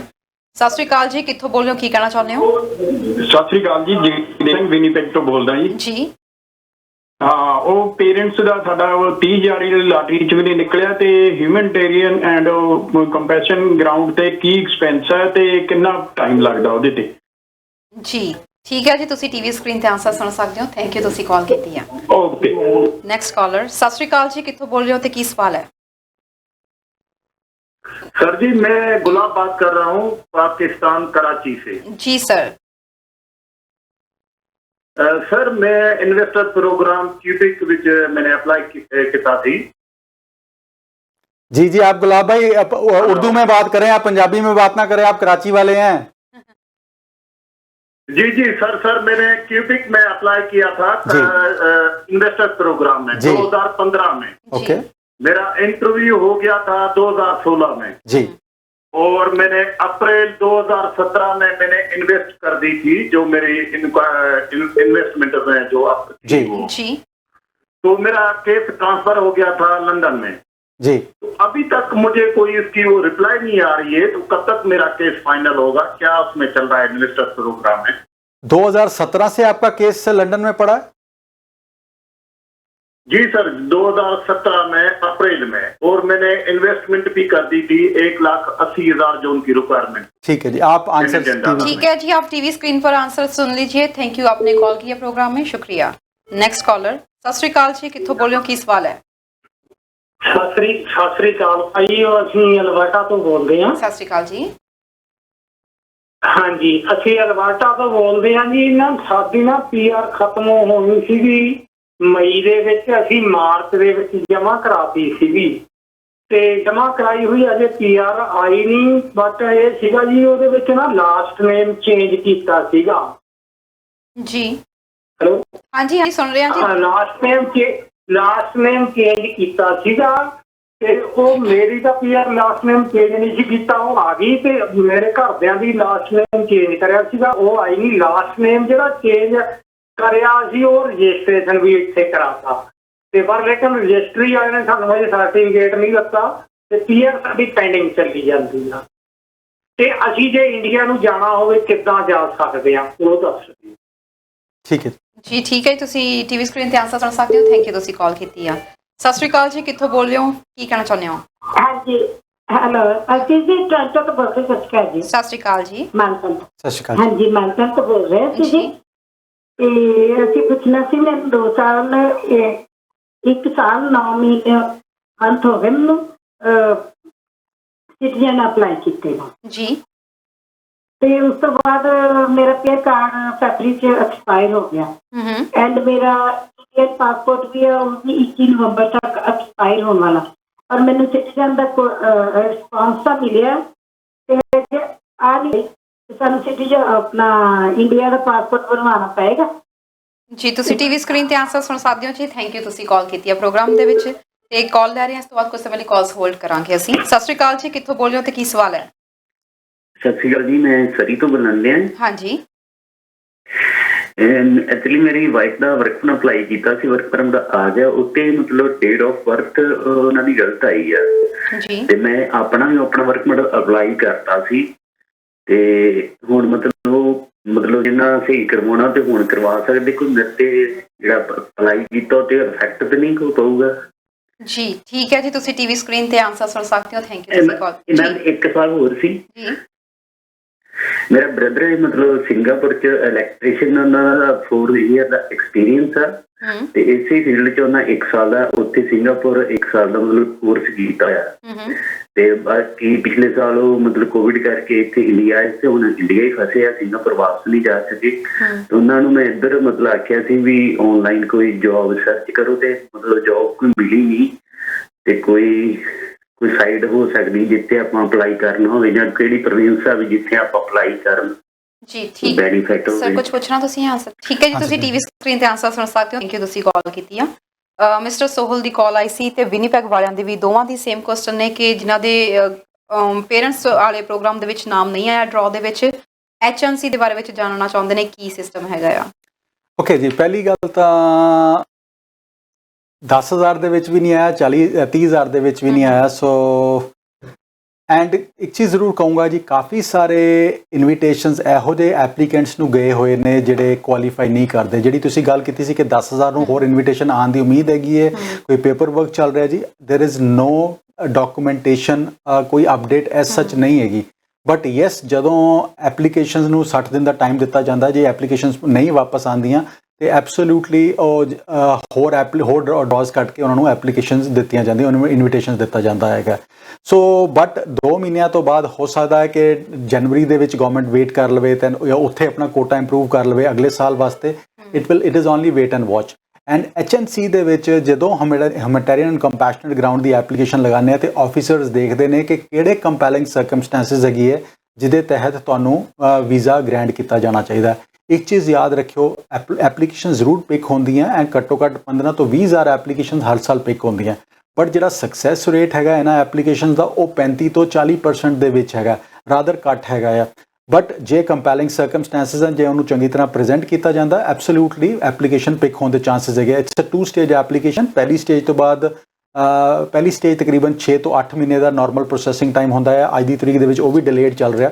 ਐਂਡ ਸੈਕਿੰਡ ਸਟੇਜ ਦੇ ਵਿੱਚ ਜੇ ਐਪਲੀਕੇਸ਼ਨ ਪਿਕ ਹੋ ਜਾਂਦੀ ਫਿਰ ਦੁਬਾਰਾ ਅੱਗੇ ਐਪਲੀਕੇਸ਼ਨ ਪ੍ਰੋਸੈਸ ਹੁੰਦੀ ਹੈਗੀ। ਇਹਨਾਂ ਨੇ ਸਵਾਲ ਇੱਕ ਹੋਰ ਪੁੱਛਿਆ ਸੀ ਮਿਸਟਰ ਸੋਹਲ ਨੇ ਕਿ ਇਹ ਵੀ ਸੁਣਨ ਦੇ ਵਿੱਚ ਆ ਰਿਹਾ ਕਿ 10,000 ਹੋਰ ਜੀ ਆਪਾਂ 10,000 ਨੂੰ ਐਡਰੈਸ ਕਰਤਾ ਕਿ as of today there is no such thing and ਹੋ ਸਕਦਾ ਅਗਲੇ ਸਾਲ ਦੇ ਡਰਾਅ ਦੇ ਵਿੱਚ ਉਹ ਨੰਬਰਸ ਵੱਧ ਜਾਣ ਜੀ। ਨੈਕਸਟ ਸੀ ਸਰੀ ਤੋਂ ਕਾਲ ਆਈ ਸੀ, ਉਹਨਾਂ ਦਾ ਪੁੱਛਣਾ ਸੀ ਕਿ CEC ਦੇ ਅੰਡਰ ਉਹਨਾਂ ਨੇ ਫਾਈਲ ਲਗਾਈ ਸੀ ਜੁਲਾਈ ਦੇ ਵਿੱਚ ਤੇ ਉਹਨਾਂ ਦੇ ਹਸਬੰਡ ਦਾ ਓਪਨ ਵਰਕ ਪਰਮਿਟ ਰਿਫਿਊਜ਼ ਹੋ ਗਿਆ ਸੀ। ਗੱਲ ਕਰਾਂਗੇ ਪਹਿਲਾਂ ਇੱਕ ਦਰਸ਼ਕ ਜੁੜ ਗਏ ਨੇ। ਸਤਿ ਸ਼੍ਰੀ ਅਕਾਲ ਜੀ, ਕਿੱਥੋਂ ਬੋਲ ਰਹੇ ਹੋ, ਕੀ ਸਵਾਲ ਹੈ? ਤਰਨ ਐਂਡ ਮਨੂ ਜੀ ਸਤਿ ਸ਼੍ਰੀ ਅਕਾਲ, ਮੈਂ ਦਿੱਲੀ ਇੰਡੀਆ ਤੋਂ ਗੱਲ ਕਰ ਰਿਹਾ ਜੀ। ਤੇ ਐਕਚੁਅਲੀ ਮੇਰੀ ਕੁਐਰੀ ਇਹ ਹੈਗੀ ਹੈ, ਜੇ ਮੈਂ ਆਪਣੇ ਮਤਲਬ ਕਿ ਮੈਂ ਐਕਚੁਅਲੀ ਕੈਨੇਡਾ ਵਾਸਤੇ ਅਪਲਾਈ ਕਰਨ ਵਾਲਾ ਹਾਂ ਲਾਈਕ ਨੈਕਸਟ ਮੰਥ ਵਿੱਚ, ਤੇ ਮੈਨੂੰ PNP ਬੈਸਟ ਰਹੇਗਾ ਤੇ ਇਹ ਮੈਂ ਸਿੱਧਾ PR ਵਾਸਤੇ ਅਪਲਾਈ ਕਰਾਂ? ਜੀ ਸਰ, ਇਹ ਡਿਪੈਂਡ ਕਰੇਗਾ ਤੁਹਾਡੀ ਕੁਆਲੀਫਿਕੇਸ਼ਨ ਕੀ ਬਣ ਰਹੀ ਹੈਗੀ ਹੈ, ਤੁਹਾਡੀ ਐਜੂਕੇਸ਼ਨ ਕੀ ਹੈ, ਐਕਸਪੀਰੀਅੰਸ ਕੀ ਹੈਗਾ, ਕਿਸ ਟ੍ਰੇਡ ਦੇ ਵਿੱਚ ਐਕਸਪੀਰੀਅੰਸ ਹੈਗਾ, ਕੋਈ ਜੌਬ ਆਫਰ ਹੈਗੀ ਹੈ, ਉਹ ਸਾਰੀ ਚੀਜ਼ਾਂ ਉਹਦੇ ਉੱਤੇ ਡਿਪੈਂਡ ਕਰਨਗੀਆਂ ਜੀ। ਓਕੇ, ਤੇ ਇਹਦੇ ਵਾਸਤੇ ਮਤਲਬ ਕਿ PNP ਤੇ PR ਵਾਸਤੇ ਦੋਨੋਂ ਵਾਸਤੇ ਆਈਟਸ ਦੀ ਜ਼ਰੂਰੀ ਹੈਗੀ, ਮਤਲਬ ਕਿ ਪਹਿਲਾਂ ਆਈਟਸ ਕਰਨੀ ਪਏਗੀ ਮੈਨੂੰ? ਜ਼ਰੂਰ, ਬਿਲਕੁਲ ਜੀ। ਥੈਂਕ ਯੂ ਸੋ ਮਚ ਜੀ, ਤੁਸੀਂ ਕਾਲ ਕੀਤੀ ਪ੍ਰੋਗਰਾਮ 'ਚ। ਥੈਂਕ ਯੂ ਤਰਨ ਜੀ, ਥੈਂਕ ਯੂ ਸੋ ਮਚ। ਸਰੀ ਵਾਲਿਆਂ ਦੀ ਕਾਲ ਸੀ ਕਿ ਉਹਨਾਂ ਦੇ ਹਸਬੈਂਡ ਦੀ ਜਿਹੜੀ ਓਪਨ ਵਰਕ ਪਰਮਿਟ ਦੀ ਫਾਈਲ ਰਿਫਿਊਜ਼ ਹੋ ਗਈ ਹੈ। ਉਹਨਾਂ ਦਾ 10 ਸਾਲ ਦਾ ਬੇਟਾ ਵੀ ਹੈ, ਉਹਨਾਂ ਨੇ ਆਪਣੀ CEC ਦੀ ਫਾਈਲ ਲਗਾਈ ਹੋਈ ਹੈ, ਉਹਦੇ ਤੇ ਕੋਈ ਇਸ ਦਾ ਇਫੈਕਟ ਤਾਂ ਨਹੀਂ ਪਏਗਾ? ਨਹੀਂ ਜੀ, ਜਿਹੜੇ ਰਿਲੀਜੀਅਸ ਵਰਕਰ ਸੀਗੇ ਆ ਮੇਰੇ ਖਿਆਲ ਭੈਣ ਜੀ ਜਿਹਨਾਂ ਨੇ ਕਾਲ ਕੀਤੀ ਸੀਗੀ, ਐਬਸੋਲੂਟਲੀ ਜੀ, ਜਿਹੜਾ ਰਿਫਿਊਜ਼ਲ ਆਇਆ ਉਹਦਾ ਤੁਹਾਡੀ PR ਦੀ ਫਾਈਲ ਦੇ ਉੱਤੇ ਕੋਈ ਇਫੈਕਟ ਹੋਣਾ ਨਹੀਂ ਚਾਹੀਦਾ। ਇਨਫੋਰਮੇਸ਼ਨ ਸੇਮ ਦਿੱਤੀ ਹੋਣੀ ਚਾਹੀਦੀ ਹੈ, ਕੋਈ ਇਨਫੋਰਮੇਸ਼ਨ ਕੰਟਰਾਡਿਕਟ ਨਹੀਂ ਹੋਣੀ ਚਾਹੀਦੀ। ਜੇ ਕੋਈ ਕੰਟਰਾਡਿਕਸ਼ਨ ਨਹੀਂ ਹੈਗੀ ਹੈ ਤੇ ਕੋਈ ਇਫੈਕਟ ਨਹੀਂ ਹੈਗਾ ਤੁਹਾਡੀ PR ਦੀ ਫਾਈਲ ਦੇ ਉੱਤੇ। ਨੈਕਸਟ ਪਾਕਿਸਤਾਨ ਤੋਂ ਕਾਲ ਆਈ ਸੀ ਜਿਨ੍ਹਾਂ ਨੇ ਕਿਹਾ ਸੀ ਇਨਵੈਸਟमेंट बेस ਤੇ ਉਹਨਾਂ ਨੇ ਕੀਤਾ ਹੋਇਆ ਵਾ, तो ਉਹਦੇ ਬਾਰੇ ਜਾਣਕਾਰੀ ਲੈਣਾ ਚਾਹੁੰਦੇ ਨੇ। गुलाब जी, आप कराची से बात कर रहे थे, तो आपके लिए एक ही चीज़ है कि आप उन लकी एप्लीकेंट्स में हैं जिनकी एप्लीकेशन क्यूबेक में पिक हुई है, बिकॉज उसके बाद तो क्यूबेक का प्रोग्राम ही बंद हो गया। और आपके लिए आप जिस कंसल्टेंट की सर्विसेज या जिस लॉयर की सर्विसेज ली थी उनसे पूछें कि आपके इस केस में अपडेट क्या है, बिकॉज आपके केस इतनी देर से डिलेड नहीं होना चाहिए, बिकॉज 4 साल से एप्लीकेशन का प्रोसेसिंग टाइम नहीं है वहाँ पे लंदन में जो एप्लीकेशंस पड़ी हुई हैं। सो आप अपने कंसल्टेंट के पीछे पड़ें, अगर वो आपको अपडेटेड इन्फॉर्मेशन नहीं देता, किसी और कंसल्टेंट लॉयर की सर्विसेज लेके अपने केस का एक्चुअल प्रोफाइल तो देखें, कहीं आपके केस के कोई अपडेट आई ना हो। कई बार ऐसा होता है कि आपको अपडेट्स दी नहीं जाती अगर कोई एडवर्स रिजल्ट आ जाता है, तो आप चेक करें अपने, अगर एजेंट से, अगर कंसल्टेंट या लॉयर से की थी तो वो तो आपको इन्फॉर्मेशन ज़रूर देंगे। अगर किसी एजेंट के थ्रू की थी और उसने आगे किसी और कंसल्टेंट को हायर किया था, या अगर चेन थी, तो हो सकता है वो आपकी इन्फॉर्मेशन मिस हो। तो grab that information from them first and फिर हम दोबारा बात कर सकते हैं इसके ऊपर। जी, ਅਲਬਰਟਾ ਤੋਂ ਕਾਲਜ ਜਿਨ੍ਹਾਂ ਨੇ ਕਿਹਾ ਸੀ PR ਖਤਮ ਹੋ ਗਈ ਹੈ ਉਹਨਾਂ ਦੀ, ਤੇ ਉਹਦੇ ਬਾਰੇ ਜਾਣਨਾ ਚਾਹੁੰਦੇ ਨੇ ਕਿ ਲਾਸਟ ਨੇਮ ਚੇਂਜ ਕੀਤਾ ਸੀ, ਇਸ ਤੋਂ ਬਾਅਦ ਪੈਂਡਿੰਗ ਚੱਲ ਰਹੀ ਹੈ, ਇੰਡੀਆ ਟਰੈਵਲ ਕਰਨਾ ਚਾਹੁੰਦੇ ਨੇ, ਕੀ ਕੀਤਾ ਜਾ ਰਿਹਾ? ਬਿਲਕੁਲ ਜੀ, ਜਿਹੜਾ ਤੁਸੀਂ ਹਾਲੇ ਸਰਟੀਫਿਕੇਟਸ ਜਿਹੜੇ ਅਪਡੇਟਡ ਨੇਮ ਚੇਂਜ ਦੇ ਰਜਿਸਟ੍ਰੇਸ਼ਨਸ ਵਗੈਰਾ ਸਬਮਿਟ ਨਹੀਂ ਕੀਤੀਆਂ, ਉਹ probably that is the reason for the delay. And passport ਵੀ ਰੀਨਿਊ ਹੋਣ ਜਾ ਰਿਹਾ, ਤੁਸੀਂ ਨਹੀਂ, ਉਹ ਦੂਸਰਾ ਕੁਐਸਚਨ ਸੀਗਾ। ਤੁਹਾਨੂੰ ਵੇਟ ਕਰਨਾ ਪਏਗਾ ਐਂਡ ਜਦੋਂ ਅਪਡੇਟਡ ਇਨਫੋਰਮੇਸ਼ਨ ਦਿਓਗੇ ਤਾਂ ਨਾਲ ਦੀ ਨਾਲ ਤੁਹਾਡਾ ਰੀਨਿਊ ਹੋ ਕੇ ਆ ਜਾਏਗਾ। ਅੱਜ ਦੀ ਤਰੀਕ ਦੇ ਵਿੱਚ ਵੈਸੇ ਵੀ ਜਿਹੜਾ ਪ੍ਰੋਸੈਸਿੰਗ ਟਾਈਮ ਹੈਗਾ ਆ PR ਕਾਰਡ ਰੀਨਿਊਅਲ ਦਾ, ਉਹ ਤਕਰੀਬਨ 157-160 ਦਿਨ ਤੱਕ ਹੈਗਾ ਹੈ ਜੀ, ਵਰਕਿੰਗ ਡੇਜ਼ ਦਾ। ਸੋ ਡਿਲੇਡ ਟਾਈਮ ਚੱਲ ਰਿਹਾ ਹਰ ਚੀਜ਼ ਦੇ ਉੱਤੇ। ਐਂਡ ਜੇ ਇੰਡੀਆ ਜਾਓਗੇ ਤੇ ਇੰਡੀਆ ਵਾਪਸ ਆਉਣ ਦਾ ਤੁਹਾਨੂੰ ਇਸ਼ੂ ਬਣ ਜਾਏਗਾ। ਟਰੈਵਲ ਡਾਕੂਮੈਂਟ ਲੈਣਾ ਪਏਗਾ, ਵਿਚ ਇਜ਼ ਅਗੇਨ ਅ ਕੰਬਰਸਮ ਪ੍ਰੋਸੈਸ। ਮੇਰਾ ਸੁਜੈਸ਼ਨ ਇਹੀ ਰਹੇਗਾ, ਪਹਿਲੇ ਆਪਣਾ PR ਕਾਰਡ ਲੈ ਕੇ ਫਿਰ ਤੁਸੀਂ ਟਰੈਵਲ ਕਰਿਆ ਜੀ। ਮਾਲਟਨ ਤੋਂ ਕਾਲ ਆਈ ਸੀ, 1 ਸਾਲ 9 ਮਹੀਨੇ ਹੋ ਗਏ ਨੇ ਸਿਟੀਜ਼ਨਸ਼ਿਪ ਅਪਲਾਈ ਕੀਤਿਆਂ ਨੂੰ, ਜਵਾਬ ਆ ਗਿਆ ਆ ਪਰ ਅਜੇ ਤੱਕ ਪਾਸਪੋਰਟ ਦੀ ਕੋਈ ਹੈ ਨਹੀਂ ਹੈ। ਇੰਡੀਅਨ ਪਾਸਪੋਰਟ ਵੀ ਉਹਨਾਂ ਦਾ ਖਤਮ ਹੋਣ ਵਾਲਾ, ਤੇ ਰੀਨਿਊ ਕਰਵਾਉਣਾ ਚਾਹੀਦਾ ਉਹਨਾਂ ਨੂੰ ਕਿ ਨਹੀਂ ਕਰਵਾਉਣਾ ਚਾਹੀਦਾ? ਜੇ ਤੁਸੀਂ ਟਰੈਵਲ ਕਰਨਾ ਹੈ ਤਾਂ ਡੈਫੀਨੇਟਲੀ ਤੁਹਾਨੂੰ ਰੀਨਿਊ ਕਰਾਉਣਾ ਚਾਹੀਦਾ ਐਂਡ ਤੁਹਾਨੂੰ ਆਪਣਾ PR ਕਾਰਡ ਵੀ ਰੀਨਿਊ ਕਰਾਉਣਾ ਚਾਹੀਦਾ ਜੇ ਟਰੈਵਲ ਕਰਨਾ ਹੈਗਾ। ਜੇ ਟਰੈਵਲ ਨਹੀਂ ਕਰਨਾ ਤੇ absolutely you can wait and watch. And ਮੈਂ ਹਮੇਸ਼ਾ ਕਹਿੰਦਾ ਜੀ ਕਿ ਐਕਸੀਡੈਂਸੀ ਵਾਸਤੇ ਤਿਆਰ ਹਮੇਸ਼ਾ ਰਹਿਣਾ ਚਾਹੀਦਾ ਤੁਹਾਨੂੰ। ਕਈ ਵਾਰੀ ਕੋਈ ਐਕਸੀਡੈਂਸੀ ਇਹੋ ਜਿਹੀ ਆਣੀ ਜਿਹਦੇ ਕਿ ਖੜੇ ਪੈਰ ਤੇ ਤੁਹਾਨੂੰ ਡਿਸੀਜਨ ਲੈਣਾ ਪੈਂਦਾ, ਟਰੈਵਲ ਕਰਨਾ ਪੈਂਦਾ ਆ। ਸੋ ਪਾਸਪੋਰਟ ਤੇ ਪੀਆਰ ਕਾਰਡ ਹਮੇਸ਼ਾ ਰੀਨਿਊਡ ਹੋਣੇ ਚਾਹੀਦੇ ਨੇ। ਬਿਲਕੁਲ ਜੀ। ਉਸ ਤੋਂ ਬਾਅਦ ਸਰੀ ਤੋਂ ਕਾਲ ਆਈ ਸੀ, ਵਾਈਫ ਦਾ ਜਿਹੜਾ ਵਰਕ ਪਰਮਿਟ ਆਇਆ ਸੀ ਡੇਟ ਆਫ ਬਰਥ ਜੀ ਤੇ ਗਲਤ ਲਿਖਿਆ ਹੋਇਆ, ਸੋ ਉਹਨਾਂ ਨੇ ਵੀ ਆਪਣਾ ਅਪਲਾਈ ਕੀਤਾ ਹੋਇਆ। ਜੇ ਉਹ ਕਹਿੰਦੇ ਠੀਕ ਕਰਵਾਉਂਦੇ ਜਾਂ ਇੱਦਾਂ ਹੀ ਰੱਖਦੇ ਉਹਨਾਂ ਦੇ ਉੱਤੇ ਕੋਈ ਤਾਂ ਅਸਰ ਨਹੀਂ ਹੋਏਗਾ। ਬਿਲਕੁਲ ਤਰਨ ਜੀ, ਜਿਹੜਾ ਇਹੋ ਜਿਹੇ ਡਾਕੂਮੈਂਟਸ ਹੁੰਦੇ ਨੇ, ਜੇ ਤੇ ਤੁਹਾਡੇ ਤੋਂ ਗਲਤੀ ਹੋਈ ਹੈ ਤਾਂ ਤੁਹਾਨੂੰ ਐਪਲੀਕੇਸ਼ਨ ਦੁਬਾਰਾ ਪਾਣੀ ਪਏਗੀ। ਜੇ ਗਵਰਨਮੈਂਟ ਤੋਂ ਮਿਸਪ੍ਰਿੰਟ ਹੋ ਗਿਆ ਤੇ absolutely you can request for a new document ਤੇ ਉਹਦਾ ਤੁਹਾਡੀ ਫਾਈਲ ਦੇ ਉੱਤੇ ਕੋਈ ਇੰਪੈਕਟ ਨਹੀਂ ਹੋਣਾ ਚਾਹੀਦਾ ਜੀ। ਇਹਨਾਂ ਦੂਸਰਾ ਸਵਾਲ ਸੀ ਕਿ ਬ੍ਰਦਰ ਸਿੰਗਾਪੁਰ ਸੀਗਾ, 4 ਸਾਲ ਦਾ ਇਲੈਕਟ੍ਰੀਸ਼ੀਅਨ ਦਾ ਉਹਨਾਂ ਨੇ ਐਕਸਪੀਰੀਅੰਸ ਹੈਗਾ ਤੇ ਸਿੰਗਾਪੁਰ ਵਿੱਚ ਇਹਦੀ ਸਟੱਡੀ ਵੀ ਕੀਤੀ 1 ਸਾਲ ਦੀ, ਫਿਲਹਾਲ ਇੰਡੀਆ ਦੇ ਵਿੱਚ ਨੇ, ਕਿਵੇਂ ਇੱਥੇ ਆ ਸਕਦੇ ਨੇ? ਬਿਲਕੁਲ, study permit can be one option and ਜੇ ਜੌਬ ਆਫਰ ਮਿਲ ਜਾਂਦੀ ਹੈ ਉਹ ਸੈਕੰਡ ਆਪਸ਼ਨ ਹੋ ਸਕਦੀ ਹੈ। ਐਂਡ ਟ੍ਰੇਡ ਦੇ ਵਿੱਚ ਐਪਲੀਕੇਸ਼ਨਸ ਦੇ ਅੱਜ ਦੀ ਤਰੀਕ ਦੇ ਵਿੱਚ ਕਾਫੀ ਸਾਰੀ ਰਿਕੁਆਇਰਮੈਂਟਸ ਹੈਗੀਆਂ। ਐਂਡ ਇਲੈਕਟ੍ਰੀਸ਼ੀਅਨ ਇੱਕ ਇਹੋ ਜਿਹਾ ਆਕੂਪੇਸ਼ਨ ਹੈਗਾ ਆ, ਇੱਕ ਇਹੋ ਜਿਹਾ ਖੇਤਾ ਹੈਗਾ ਜਿਹਦੇ ਵਿੱਚ ਅੱਜ ਦੀ ਤਰੀਕ ਦੇ ਵਿੱਚ ਬੇਇੰਤਹਾ ਡਿਮਾਂਡਸ ਹੈਗੀਆਂ ਕੈਨੇਡਾ ਦੇ ਵਿੱਚ। ਐਂਡ ਤੁਸੀਂ ਇੱਕ ਇਹਨਾਂ ਨੇ ਪੁੱਛਿਆ ਸੀਗਾ ਕਿ ਕਿਹੜੀ ਜੌਬਸ ਬਿਲਕੁਲ ਜੀ, ਕੈਨੇਡੀਅਨ ਜੌਬ ਬੈਂਕਸ ਦੀਆਂ, ਕੈਨੇਡਾ ਜੌਬ ਬੈਂਕ ਦੀ ਵੈਬਸਾਈਟ ਤੇ ਜਾ ਸਕਦੇ ਹੋ, ਉੱਥੇ ਜੌਬਸ ਹੈਗੀਆਂ। ਉਸ ਤੋਂ ਬਾਅਦ ਮੌਨਸਟਰ ਤੇ ਜਾ ਸਕਦੇ ਹੋ। ਸੋ ਦੇयर ਆਰ ਲੋਟ ਆਫ ਵੈਬਸਾਈਟਸ ਜਿਹੜੀ ਕੈਨੇਡਾ ਦੀ ਜੌਬਸ ਹਾਈਲਾਈਟ ਕਰਦੀਆਂ ਹੈਗੀਆਂ ਜੀ। ਕਾਲਰਸ ਹੋਰ ਜੁੜ ਗਏ ਨੇ, ਫਿਰ ਆਪਾਂ ਆਪਣੇ ਟੌਪਿਕ ਤੇ ਵੀ ਆਉਂਦੇ ਹਾਂ। ਸਤਿ ਸ਼੍ਰੀ ਅਕਾਲ ਜੀ, ਕਿੱਥੋਂ ਬੋਲ ਰਹੇ ਹੋ ਤੇ ਕੀ ਸਵਾਲ ਹੈ? ਹਾਂਜੀ, ਸਤਿ ਸ਼੍ਰੀ ਅਕਾਲ ਜੀ, ਮੈਂ ਸਰੀ ਤੋਂ ਬੋਲਦਾ ਜੀ। ਹਾਂਜੀ। ਮੇਰੇ ਮੰਮੀ ਜਿੱਦਾਂ ਇੱਥੇ ਵਿਜ਼ਿਟ ਕਰਦੇ ਨੇ ਤੇ ਇੰਡੀਆ ਵਿੱਚ ਕੋਈ ਟੇਕ ਕੇਅਰ ਕਰਨ ਲਈ ਨਹੀਂ ਹੈਗਾ, ਤੇ ਜਦੋਂ ਡੈਡ ਮੇਰੇ ਡੈਥ ਹੋ ਗਈ 4 ਸਾਲ ਹੋ ਗਏ, ਤੇ ਉੱਥੇ ਵਿਜ਼ਿਟ ਕਰ ਲੈਂਦੇ ਆ। ਤੇ ਅਸੀਂ ਟਰਾਈ ਕੀਤੀ ਸੀ ਕਿ ਚਲੋ ਐਪਲੀਕੇਸ਼ਨ ਪਾ ਕੇ ਕਿ ਪੀਆਰ ਦਾ ਕੁਝ ਹੋ ਸਕੇ।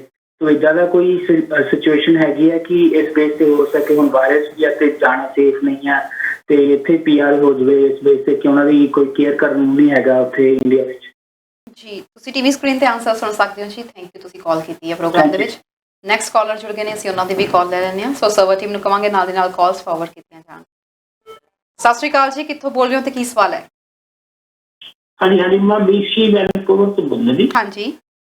ਸਾਡੇ ਨਾਲ ਰਿਸ਼ਤੇਦਾਰ ਨੂੰ ਅਸੀਂ ਬੁਲਾਇਆ ਸੀ ਵਿਆਹ ਤੇ 2018 ਦੇ ਵਿੱਚ। ਤਾਂ ਉਹ ਸਾਰਾ ਇੰਡੀਆ ਉੱਠ ਜੀ, ਤੇ ਉਹਨਾਂ ਨੂੰ ਨਾ ਮਿਲਿਆ ਸੀ 10 ਸਾਲ ਦਾ ਜਿੰਨਾ ਦਾ ਟਾਈਮ ਸੀ ਨਾ ਜੀ।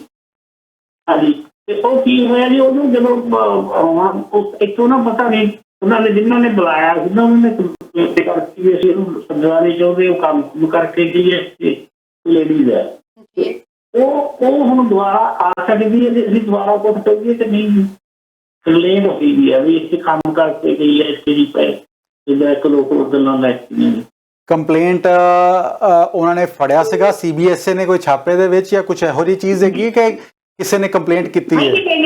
ਆਮ ਹੀ ਕੰਪਲੇਂਟ ਨਾਲ ਉਹਨਾਂ ਨੇ ਇਹ ਲਾਤਾ ਵੀ ਅਸੀਂ ਇਹਨੂੰ ਸੱਦਣਾ ਨਹੀਂ ਚਾਹੁੰਦੇ ਦੁਬਾਰਾ, ਇਹ ਆਵੇ ਨਾ। ਠੀਕ ਹੈ ਜੀ, ਤੁਸੀਂ ਟੀਵੀ ਸਕਰੀਨ ਤੇ ਆਨਸਰ ਸੁਣ ਸਕਦੇ ਹੋ। ਉਹਨਾਂ ਨੇ ਅਪਲਾਈ ਕੀਤਾ ਸੀ, ਉਹਨਾਂ ਨੇ ਲੈ ਕੇ ਦਿੱਤਾ। ਠੀਕ ਹੈ ਜੀ, ਤੁਸੀਂ ਟੀਵੀ ਸਕਰੀਨ ਤੇ ਆਨਸਰ ਸੁਣ ਲਿਓ। ਥੈਂਕ ਯੂ ਜੀ। Next caller. ਸਤਿ ਸ਼੍ਰੀ ਅਕਾਲ ਜੀ, ਕਿੱਥੋਂ ਬੋਲ ਰਹੇ ਹੋ, ਕੀ ਸਵਾਲ ਹੈ? ਹਾਂਜੀ, ਸਤਿ ਸ਼੍ਰੀ ਅਕਾਲ ਜੀ। ਸਤਿ ਸ਼੍ਰੀ ਅਕਾਲ ਅਸੀਂ ਇੱਥੋਂ ਐਕਸਪੋਰਟ ਤੋਂ ਬੋਲਦੇ BC ਜੀ। ਹਾਂਜੀ BC ਤੋਂ ਬੋਲਦੇ ਹਾਂ। ਹਾਂਜੀ, ਦੱਸੋ ਜੀ ਕੀ ਸਵਾਲ ਕੀ ਹੈ? ਅਸੀਂ ਮੁੰਡੇ ਬਾਰੇ ਪੁੱਛਣਾ ਸੀ ਵੀ ਉਹ ਅੱਗੇ 1 ਮਹੀਨਾ ਲਾ ਕੇ ਮੁੜ ਗਿਆ ਸੀ ਪਰਿਵਾਰ, ਵੈਸਲ ਵੀਰੇ ਤੇ ਆਇਆ ਸੀ, ਤੇ ਹੁਣ ਵੀ ਜੇ ਉਹਨਾਂ ਨੇ ਆਉਣਾ ਹੋਵੇ ਤੇ ਫਿਰ ਉਹਨਾਂ ਦਾ ਵੀ ਕਿਵੇਂ ਵੀ ਇੱਧਰ ਪੱਕੇ ਹੋ ਸਕਦੇ? ਕੀ ਕਰਦੇ ਕੀ ਨੇ ਜੀ ਉਹ ਘਰ ਵਾਲੀ ਤਾਂ ਟੀਚਰ, ਅੰਗਰੇਜ਼ੀ ਦੀ ਟੀਚਰ ਹੈ ਜੀ। ਹਾਂਜੀ। ਤੇ ਮੁੰਡਾ ਕੀ ਕਰਦਾ? ਮੁੰਡਾ ਘਰੇ ਹੀ ਆ, ਉਹ ਵੀ ਪਹਿਲਾਂ ਟੀਚਰ ਸੀ, ਜੱਤਵਾਲ ਲੱਗਾ, ਫਿਰ ਉਹ ਬੱਚਿਆਂ ਦਾ ਔਖਾ ਕਰਕੇ ਫਿਰ ਉਹਨਾਂ ਨੇ ਰਿਟਾਇਰਮੈਂਟ ਲੈ ਲਈ ਸੀ। ਠੀਕ ਹੈ ਜੀ, ਤੁਸੀਂ ਟੀਵੀ ਸਕਰੀਨ ਤੇ ਆਨਸਰ ਸੁਣ ਸਕਦੇ ਹੋ। ਥੈਂਕ ਯੂ ਕਾਲ ਕਰਨ ਲਈ। Next caller. ਸਤਿ ਸ਼੍ਰੀ ਅਕਾਲ ਜੀ, ਕਿੱਥੋਂ ਬੋਲ ਰਹੇ ਹੋ ਤੇ ਕੀ ਸਵਾਲ ਹੈ? ਜੀ, ਮੈਂ ਸਰੀ ਤੋਂ ਬੋਲ ਰਹੀ ਹਾਂ ਜੀ। ਮੈਂ ਸਟੱਡੀ ਪਰਮਿਟ ਤੇ ਆਈ ਸੀ ਕੈਨੇਡਾ, ਤੇ ਮੈਂ ਆਊਟ ਆਫ ਸਟੇਟਸ ਹੋ ਗਈ ਹਾਂ ਹੁਣ। ਓਕੇ। ਮੇਰੀ ਪੜ੍ਹਾਈ ਵਿੱਚ ਛੁੱਟ ਗਈ ਤੇ ਮੈਂ 2 ਵਾਰੀ ਰੈਜਿਸਟ੍ਰੇਸ਼ਨ ਲਗਾਈ, ਦੋਨੋਂ ਵਾਰੀ ਰਿਫਿਊਜ਼ ਹੋ ਗਈ, ਤੇ ਹੁਣ ਮੈਨੂੰ ਕੀ ਕਰਨਾ ਚਾਹੀਦਾ ਹੈ? ਸਰ ਕੁਝ ਪੁੱਛਣਾ ਤੁਸੀਂ? ਨਹੀਂ, ਤੁਸੀਂ ਟੀਵੀ ਸਕਰੀਨ ਤੇ ਆਨਸਰ ਸੁਣ ਸਕਦੇ ਹੋ। ਤੇ ਕਦੋਂ ਤੋਂ ਤੁਹਾਡੀ ਰਜਿਸਟ੍ਰੇਸ਼ਨ, ਕਦੋਂ ਤੁਹਾਡਾ ਆਊਟ ਆਫ ਸਟੇਟਸ ਕਦੋਂ ਹੋਏ ਸੀਗੇ ਤੁਸੀਂ? ਮਾਰਚ ਮੇਰਾ ਵੀਜ਼ਾ ਐਕਸਪਾਇਰ ਹੋਇਆ ਸੀ, ਤੇ ਮੈਂ ਪਹਿਲਾਂ ਜੂਨ 'ਚ ਲਗਾਈ, ਫਿਰ ਮੈਂ ਅਗਸਤ 'ਚ ਲਗਾਈ, ਤੇ ਹੁਣ ਸੈਪਟੈਂਬਰ 16 ਨੂੰ ਰਿਫਿਊਜ਼ਲ ਆਈ ਦੁਬਾਰਾ। ਠੀਕ ਹੈ ਜੀ, ਤੁਸੀਂ ਟੀਵੀ ਸਕਰੀਨ ਤੇ ਆਨਸਰ ਸੁਣ ਸਕਦੇ ਹੋ। ਥੈਂਕ ਯੂ, ਤੁਸੀਂ ਕਾਲ ਕੀਤੀ ਹੈ ਪ੍ਰੋਗਰਾਮ 'ਚ। ਨੈਕਸਟ ਕਾਲਰ ਲੈ ਰਹੇ ਹਾਂ, ਫਿਰ ਇਸ ਤੋਂ ਬਾਅਦ ਕੁਝ ਸਮੇਂ ਲਈ ਅਸੀਂ ਕਾਲਸ ਹੋਲਡ ਕਰਾਂਗੇ। ਸਤਿ ਸ਼੍ਰੀ ਅਕਾਲ ਜੀ, ਕਿੱਥੋਂ ਬੋਲ ਰਹੇ ਹੋ ਤੇ ਕੀ ਕਹਿਣਾ ਚਾਹੁੰਦੇ ਹੋ? ਸਤਿ ਸ੍ਰੀ ਅਕਾਲ ਜੀ, ਅਸੀਂ ਨਾ ਸੌਰੀ ਸਵਾਲ ਨਾ ਅਸੀਂ ਨਾ ਅਲਬਰਟਾ ਤੋਂ ਹੀ ਬੋਲਦੇ ਹਾਂ। ਉਹ ਨਾ ਜਿਹੜਾ PR ਬਾਰੇ ਸਵਾਲ ਸੀਗਾ, ਉਹ PR ਸਰਟੀਫਿਕੇਟ ਸਾਡਾ ਹੁਣੀ 2 ਮਹੀਨੇ ਨੂੰ ਆਵੇ, 3 ਨੂੰ ਆਵੇ, ਤੇ ਅਸੀਂ ਜੇ ਜਾਣਾ ਪੈ ਜੇ ਸਾਨੂੰ ਫਿਰ ਕੀ ਟਰੈਵਲ ਇਸ਼ੂ ਇੱਥੋਂ ਕਰਨਾ ਪਊਗਾ ਜਾਂ ਉੱਧਰੋਂ ਲੈਣਾ ਪਊ, ਕਿੱਦਾਂ ਕਰਨਾ ਪਊ ਜੇ ਜ਼ਿਆਦਾ ਜ਼ਰੂਰੀ ਜਾਣਾ ਪੈ ਜੇ ਬੇਟਾ? ਠੀਕ ਹੈ ਜੀ, ਤੁਸੀਂ ਟੀਵੀ ਦੇ ਆਨਸਰ ਸੁਣ ਲਿਓ ਜੀ। ਥੈਂਕ ਯੂ ਕਾਲ ਕਰਨ ਲਈ। ਸਰੀ ਤੋਂ ਜਿਨ੍ਹਾਂ ਦੀ ਕਾਲ ਆਈ ਸੀ ਤੇ ਉਹ ਪੁੱਛਣਾ ਚਾਹੁੰਦੇ ਨੇ ਕਿ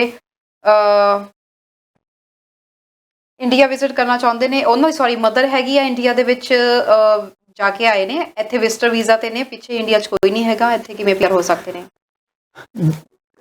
ਤੁਹਾਡਾ ਮੇਰੇ ਖਿਆਲ ਕੁਐਸਚਨ ਉਹ ਸੀਗਾ ਕਿ ਤੁਸੀਂ ਡਰਾਅ ਦੇ ਵਿੱਚ ਪਿਕ ਨਹੀਂ ਹੋਏ, ਨਾ 10,000 ਦੇ ਵਿੱਚ ਨਾ 30,000 ਦੇ ਵਿੱਚ, ਤੇ HNC ਦੇ ਬਾਰੇ ਤੁਸੀਂ ਸਵਾਲ ਕੀਤਾ ਸੀਗਾ। ਹਿਊਮਨਿਟੇਰੀਅਨ ਐਂਡ ਕੰਪੈਸ਼ਨ ਗਰਾਊਂਡ ਤੇ ਐਪਲੀਕੇਸ਼ਨ ਲੱਗ ਸਕਦੀ ਹੈ, ਬਟ ਇੱਕ ਚੀਜ਼ ਸੋਚ ਕੇ ਚੱਲਿਓ ਕਿ ਜੇ ਕੰਪੈਲਿੰਗ ਸਰਕਮਸਟੈਂਸਸ ਹੋਣ ਤਾਂ ਹੀ ਐਪਲੀਕੇਸ਼ਨ ਥਰੂ ਹੋਣ ਦੇ ਚਾਂਸਸ ਹੈਗੇ ਨੇ। And but it is worth putting it in. ਜੇ ਆਪਾਂ ਟਰਾਈ ਨਹੀਂ ਕਰਾਂਗੇ ਤੇ ਆਊਟਕਮ ਪੋਜ਼ਿਟਿਵ ਜਾਂ ਨੈਗੇਟਿਵ ਤਾਂ ਆਣੀ ਨਹੀਂ ਹੈਗੀ।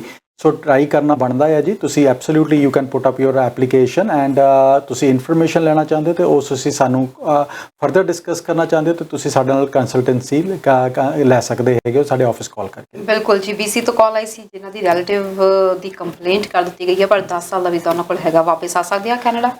ਬਿਲਕੁਲ ਜੀ। ਉਹਨਾਂ ਨੂੰ ਹਾਲੇ ਕੋਈ ਲੈਟਰ ਤਾਂ ਨਹੀਂ ਆਇਆ ਤੇ absolutely she can travel, but she should be very cautious because ਜਦੋਂ ਵੀ ਤੁਸੀਂ ਵਿਜ਼ਿਟ ਵੀਜ਼ਾ ਤੇ ਆਉਂਦੇ ਹੋ ਕੈਨੇਡਾ, ਤੇ ਕੈਨੇਡਾ ਤੁਹਾਨੂੰ ਲੇਅਰ ਵਾਸਤੇ ਪਰਮਿਸ਼ਨ ਦਿੰਦਾ ਪਿਆ, ਵਰਕ ਪਰਮਿਟ ਵਾਸਤੇ ਨਹੀਂ ਦਿੰਦਾ ਪਿਆ, ਕੰਮ ਕਰਨ ਵਾਸਤੇ ਤੁਹਾਨੂੰ ਪਰਮਿਸ਼ਨ ਨਹੀਂ ਮਿਲਦੀ ਪਈ। ਸੋ ਜੇ ਤੁਸੀਂ ਇਲੀਗਲੀ ਕੰਮ ਕਰਦੇ ਹੋ ਤਾਂ ਤੁਹਾਡੇ ਇਨਐਡਮਿਸਿਬਿਲਿਟੀ ਲੱਗ ਸਕਦੀ ਹੈਗੀ ਹੈ ਐਂਡ ਤੁਹਾਡੇ ਅੱਗੇ ਆਉਣ ਦਾ ਪੂਰਾ ਬੈਨ ਲੱਗ ਸਕਦਾ ਹੈਗਾ। ਸੋ ਅੱਜ ਦੀ ਤਰੀਕ ਦੇ ਵਿੱਚ ਉਹ ਟਰੈਵਲ ਕਰ ਸਕਦੇ ਨੇ, but she has to be very very cautious. ਜੀ ਬਿਲਕੁਲ। ਉਸ ਤੋਂ ਬਾਅਦ ਐਬਟਸਫੋਰਡ ਤੋਂ ਕਾਲ ਆਈ ਸੀ ਜਿਨ੍ਹਾਂ ਨੇ ਕਿਹਾ ਕਿ ਉਹਨਾਂ ਦਾ ਬੇਟਾ ਸੀ ਇੱਥੇ, ਕਿ 1 ਮਹੀਨੇ ਬਾਅਦ ਵਾਪਸ ਚਲੀ ਗਈ ਫੈਮਿਲੀ ਪੂਰੀ, ਤੇ ਇੱਥੇ ਪੱਕੇ ਹੋਣ ਦਾ ਕੀ ਸਕੋਪ ਹੋ ਸਕਦਾ? ਵਿਜ਼ਟਰ ਵੀਜ਼ਾ ਤੇ ਆਏ ਸੀ, ਵਾਈਫ ਟੀਚਰ ਹੈ ਤੇ ਫਿਲਹਾਲ ਉਹ ਜੌਬਲੈਸ। ਅੱਜ ਦੀ ਤਰੀਕ ਦੇ ਵਿੱਚ ਕੈਨੇਡਾ ਦੇ ਵਿੱਚ ਜਿਹੜੀ ਪਬਲਿਕ ਪਾਲਿਸੀ ਚੱਲਦੀ ਪਈ ਹੈ ਜੀ, ਉਹ ਐਕਸਟੈਂਡ ਕੀਤੀ ਹੈ ਫੈਬਰੂਰੀ 28 ਤੱਕ। ਸੋ ਅੱਜ ਦੀ ਤਰੀਕ ਦੇ ਵਿੱਚ ਕੋਈ ਵੀ ਵਿਜ਼ਟਰ ਕੈਨੇਡਾ ਆਂਦਾ ਹੈਗਾ, ਜੇ ਉਹਨੂੰ ਕੈਨੇਡੀਅਨ ਐਮਪਲੋਇਰ ਤੋਂ ਜੌਬ ਆਫਰ ਮਿਲ ਜਾਂਦੀ ਹੈ ਤੇ ਉਹਦੇ ਵਰਕ ਪਰਮਿਟ ਲੱਗਣ ਦੇ ਚਾਂਸਸ ਬਹੁਤ ਜ਼ਿਆਦਾ ਬ੍ਰਾਈਟ ਹੈਗੇ ਨੇ, ਰਾਦਰ ਕਾਫੀ ਸਟਰੋਂਗ ਹੈਗੇ ਨੇ ਇਸ ਟਾਈਮ ਤੇ। ਸੋ ਜੌਬ ਆਫਰ ਜੇ ਉਹਨਾਂ ਨੂੰ ਮਿਲਦੀ ਹੈ ਤਾਂ ਹੀ ਚੀਜ਼ ਹੋ ਸਕਦੀ ਹੈ, ਬਟ ਉਹਨਾਂ ਨੇ ਆਪਣਾ ਆਕੂਪੇਸ਼ਨ ਜਿਹੜਾ ਸ਼ੋਅ ਕੀਤਾ ਟੀਚਿੰਗ ਦੇ ਵਿੱਚ ਜੌਬ ਆਫਰ ਲੱਭਣੀ ਹੈ ਥੋੜੀ ਜੀ ਮੁਸ਼ਕਲ ਹੈਗੀ ਹੈ ਇਸ ਟਾਈਮ ਤੇ ਜੀ। ਉਸ ਤੋਂ ਬਾਅਦ ਸਰੀ ਤੋਂ ਕਾਲ ਆਈ ਸੀ ਜਿਨ੍ਹਾਂ ਦਾ ਸਟੂਡੈਂਟ ਪਰਮਿਟ ਜਿਹੜਾ ਹੈ ਇਸ ਵਕਤ ਉਹ ਆਊਟ ਆਫ ਸਟੇਟਸ ਹੋਏ ਹੋਏ ਨੇ, ਕੀ ਕਹਿਣਾ ਚਾਹੋਗੇ? ਕਈ ਵਾਰੀ ਨਾ ਅਸੀਂ ਆਪ ਚੀਜ਼ਾਂ ਐਕਸਪੈਰੀਮੈਂਟ ਕਰਨ ਦੇ ਚੱਕਰ ਦੇ ਵਿੱਚ ਨਾ ਆਪਣੀ ਕੇਸ ਆਪ ਖਰਾਬ ਕਰ ਲੈਂਦੇ ਹੈਗੇ ਆ। ਐਂਡ ਆਈ ਡੋਂਟ ਨੋ ਕਿ ਤੁਹਾਡਾ ਰੈਜਿਸਟ੍ਰੇਸ਼ਨ ਬਿਕੋਜ਼ ਆਹ ਦਾ ਟਾਈਮ ਇਹੋ ਜਿਹਾ ਸੀਗਾ ਜੇ ਐਪਲੀਕੇਸ਼ਨ ਪ੍ਰੋਪਰ ਸਬਮਿਸ਼ਨਸ ਦੇ ਨਾਲ ਲੱਗਦੀਆਂ ਹੈਗੀਆਂ ਤੇ ਰਿਫਿਊਜ਼ ਹੋਣ ਦੇ ਚਾਂਸਸ ਬੜੇ ਹੀ ਘੱਟ ਹੈਗੇ ਨੇ ਇਸ ਟਾਈਮ ਤੇ। ਐਂਡ ਆਈ ਡੋਂਟ ਨੋ ਕਿ ਤੁਹਾਨੂੰ ਬੈਸਟ ਸੁਜੈਸ਼ਨ ਇਹੀ ਹੈਗਾ ਜਿਹੜੇ ਕੰਸਲਟੈਂਟ ਲਾਇਰ ਦੇ ਨਾਲ ਕੰਮ ਕਰ ਰਹੇ ਹੋ ਉਹਨਾਂ ਤੋਂ ਨਾਲ ਆਪਸ਼ਨਸ ਡਿਸਕਸ ਕਰੋ।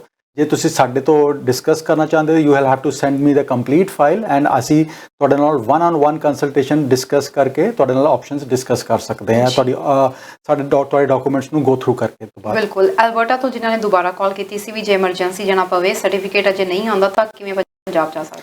ਬਿਲਕੁਲ ਜੀ, ਜੇ ਇਨ ਐਕਸੀਡੈਂਸੀ ਤੁਸੀਂ ਜਾ ਸਕਦੇ ਹੋ ਉੱਥੇ ਜਾ ਕੇ ਇੰਡੀਆ ਦੇ ਵਿੱਚ ਤੁਹਾਨੂੰ ਟਰੈਵਲ ਡਾਕੂਮੈਂਟ ਦੀ ਫਾਈਲ ਲਗਾਉਣੀ ਪਏਗੀ ਐਂਡ ਟਰੈਵਲ ਡਾਕੂਮੈਂਟ ਮਿਲਣ ਦੇ ਵਿੱਚ ਤੁਹਾਡੇ ਸਰਕਮਸਟੈਂਸਿਸ ਦੇ ਵਿੱਚ ਡਿਲੇ ਜ਼ਰੂਰ ਹੋ ਸਕਦਾ ਹੈ ਬਟ ਲੱਗਣ ਦੇ ਚਾਂਸਸ 100% ਦੇ ਕਲੋਜ਼ ਹੈਗੇ ਨੇ ਜੀ। ਆਪਾਂ ਆਪਣੇ ਟੌਪਿਕ ਤੇ ਵਾਪਸ ਆਈਏ। ਵਰਕ ਪਰਮਿਟ ਦੀ ਗੱਲ ਕਰ ਰਹੇ ਸੀਗੇ। ਐਪਲੀਕੇਸ਼ਨਸ ਇਸ ਵਕਤ ਜੌਬਸ ਆਫਰ ਬਹੁਤ ਜ਼ਿਆਦਾ ਹੈਗੀਆਂ ਨੇ, ਜੌਬਸ ਕ੍ਰੀਏਟ ਹੋ ਰਹੀਆਂ ਨੇ ਨਵੀਆਂ। ਸੋ ਵਰਕ ਪਰਮਿਟ ਦੀਆਂ ਐਪਲੀਕੇਸ਼ਨਸ ਦੀ ਜੇ ਗੱਲ ਕਰੀਏ ਤਾਂ ਕਿੰਨੀ ਕਿਸ ਵਕਤ ਰਫਤਾਰ ਨਾਲ ਇਹ ਪ੍ਰੋਸੈਸ ਹੋ ਰਹੀਆਂ ਨੇ? ਤਰਨ ਅੱਜ ਦੀ ਤਰੀਕ ਦੇ ਵਿੱਚ ਗੱਲ ਕਰਾਂ ਤੇ ਲਾਸਟ ਈਅਰ ਦਾ ਬੈਕਲੌਗ ਜਿੰਨਾ ਵੀ ਸੀਗਾ ਅਸੀਂ ਖਤਮ ਹੁੰਦਾ ਦੇਖ ਲਿਆ ਜੀ। ਐਂਡ ਹੁਣ ਜਿਹੜੀਆਂ ਐਪਲੀਕੇਸ਼ਨਸ ਪ੍ਰੋਸੈਸ ਹੋ ਰਹੀਆਂ ਪਹਿਲੇ ਕੁਆਟਰ ਦੀਆਂ ਐਪਲੀਕੇਸ਼ਨਸ ਦੇ ਉੱਤੇ ਕੰਮ ਹੋ ਰਿਹਾ ਹੈਗਾ। ਸੋ ਵਰਕ ਪਰਮਿਟ ਦੇ ਵਾਸਤੇ LMIA 2 ਸਟਰੀਮਸ ਹੈਗੀਆਂ ਜੀ ਕੈਨੇਡਾ ਆਉਣ ਵਾਸਤੇ। ਇੱਕ ਹੈਗੇ LMIA ਵਾਲੀ ਸਟਰੀਮ ਜਿਹਨੂੰ ਅਸੀਂ ਜੌਬ ਆਫਰ ਸਟਰੀਮ ਕਹਿੰਦੇ ਹੈਗੇ ਆ, ਉਹਦੇ ਵਿੱਚ ਤੁਸੀਂ ਆ ਸਕਦੇ ਹੋ। ਦੂਸਰੀ ਹੈ ਇੰਟਰਨੈਸ਼ਨਲ ਮੋਬਿਲਿਟੀ ਪ੍ਰੋਗਰਾਮ ਜਿਹਦੇ ਵਿੱਚ ਤੁਸੀਂ ਆ ਸਕਦੇ ਹੋ। ਸੋ ਜੌਬ ਆਫਰ ਸਟਰੀਮ ਦੇ ਵਿੱਚ ਇਸ ਟਾਈਮ ਅਸੀਂ ਜੇ ਵਰਕ ਪਰਮਿਟ ਦੀ ਗੱਲ ਕਰੀਏ ਤਰਨ ਤਕਰੀਬਨ 7 ਲੱਖ ਤੋਂ ਉੱਪਰ ਫੋਰਨ ਵਰਕਰਸ ਇਸ ਟਾਈਮ ਕੈਨੇਡਾ ਕੰਮ ਕਰ ਰਹੇ ਨੇ। ਐਂਡ ਅੱਜ ਦੀ ਤਰੀਕ ਦੇ ਵਿੱਚ ਵੀ 1 ਲੱਖ ਪੋਜੀਸ਼ਨ ਦੀ ਸਾਡੇ ਕੋਲ ਹੋਰ ਓਪਨਿੰਗਸ ਹੈਗੀਆਂ ਇਸ ਟਾਈਮ ਕੈਨੇਡਾ ਨੂੰ ਜਿਹੜੇ ਇਮੀਡੀਏਟਲੀ ਸਾਨੂੰ ਚਾਹੀਦੀਆਂ ਹੈਗੀਆਂ। ਸੋ ਇੰਨੀਆਂ ਸ਼ਾਰਟੇਜਸ ਰਾਈਟ ਅਵੇ ਸਾਡੇ ਕੋਲ ਹੈਗੀਆਂ ਕੈਨੇਡਾ ਦੇ ਵਿੱਚ। ਸੋ ਜੇ ਤੁਹਾਨੂੰ ਜੌਬ ਆਫਰ ਮਿਲਦੀ ਹੈ it is a very very good advantage, ਤੁਸੀਂ ਆ ਕੇ ਫਾਇਦਾ ਚੱਕ ਸਕਦੇ ਹੋ। ਜੇ ਵਿਜ਼ਿਟ ਵੀਜ਼ਾ ਹੈਗਾ ਕੈਨੇਡਾ ਆਉਂਦੇ ਹੋ ਅੱਜ ਦੀ ਤਰੀਕ ਦੇ ਵਿੱਚ 28 ਫੈਬਰੂਰੀ ਤੱਕ ਪਬਲਿਕ ਪਾਲਿਸੀ ਐਕਸਟੈਂਡ ਕੀਤੀ ਗਈ ਹੈ। ਸੋ ਜੌਬ ਆਫਰ ਮਿਲ ਕੇ LMIA ਮਿਲ ਕੇ ਤੁਸੀਂ ਵਿਦਨ ਕੈਨੇਡਾ ਆਪਣੇ ਵਰਕ ਪਰਮਿਟ ਦੀ ਫਾਈਲ ਗਾ ਸਕਦੇ ਹੋ। ਜੇ ਅੱਜ ਦੀ ਤਰੀਕ ਦੇ ਵਿੱਚ ਚਾਂਸਸ ਬੜੇ ਬ੍ਰਾਈਟ ਹੈਗੇ ਨੇ। ਸੋ ਜੇ ਹੋਰ ਕੁਝ ਇਨਫੋਰਮੇਸ਼ਨ ਲੈਣਾ ਚਾਹੁੰਦੇ ਹੋ ਤੁਸੀਂ ਸਾਨੂੰ ਕਾਲ ਕਰ ਸਕਦੇ ਹੋ info@ICC immigration ਤੇ info@iccimmigration.ca ਤੇ ਈਮੇਲ ਕਰ ਸਕਦੇ ਹੋ ਜਾਂ ਫਿਰ ਤੁਹਾਨੂੰ ਕਾਲ ਕਰਕੇ ਸਾਡੇ ਨਾਲ ਡਿਸਕਸ ਕਰ ਸਕਦੇ ਹੋ।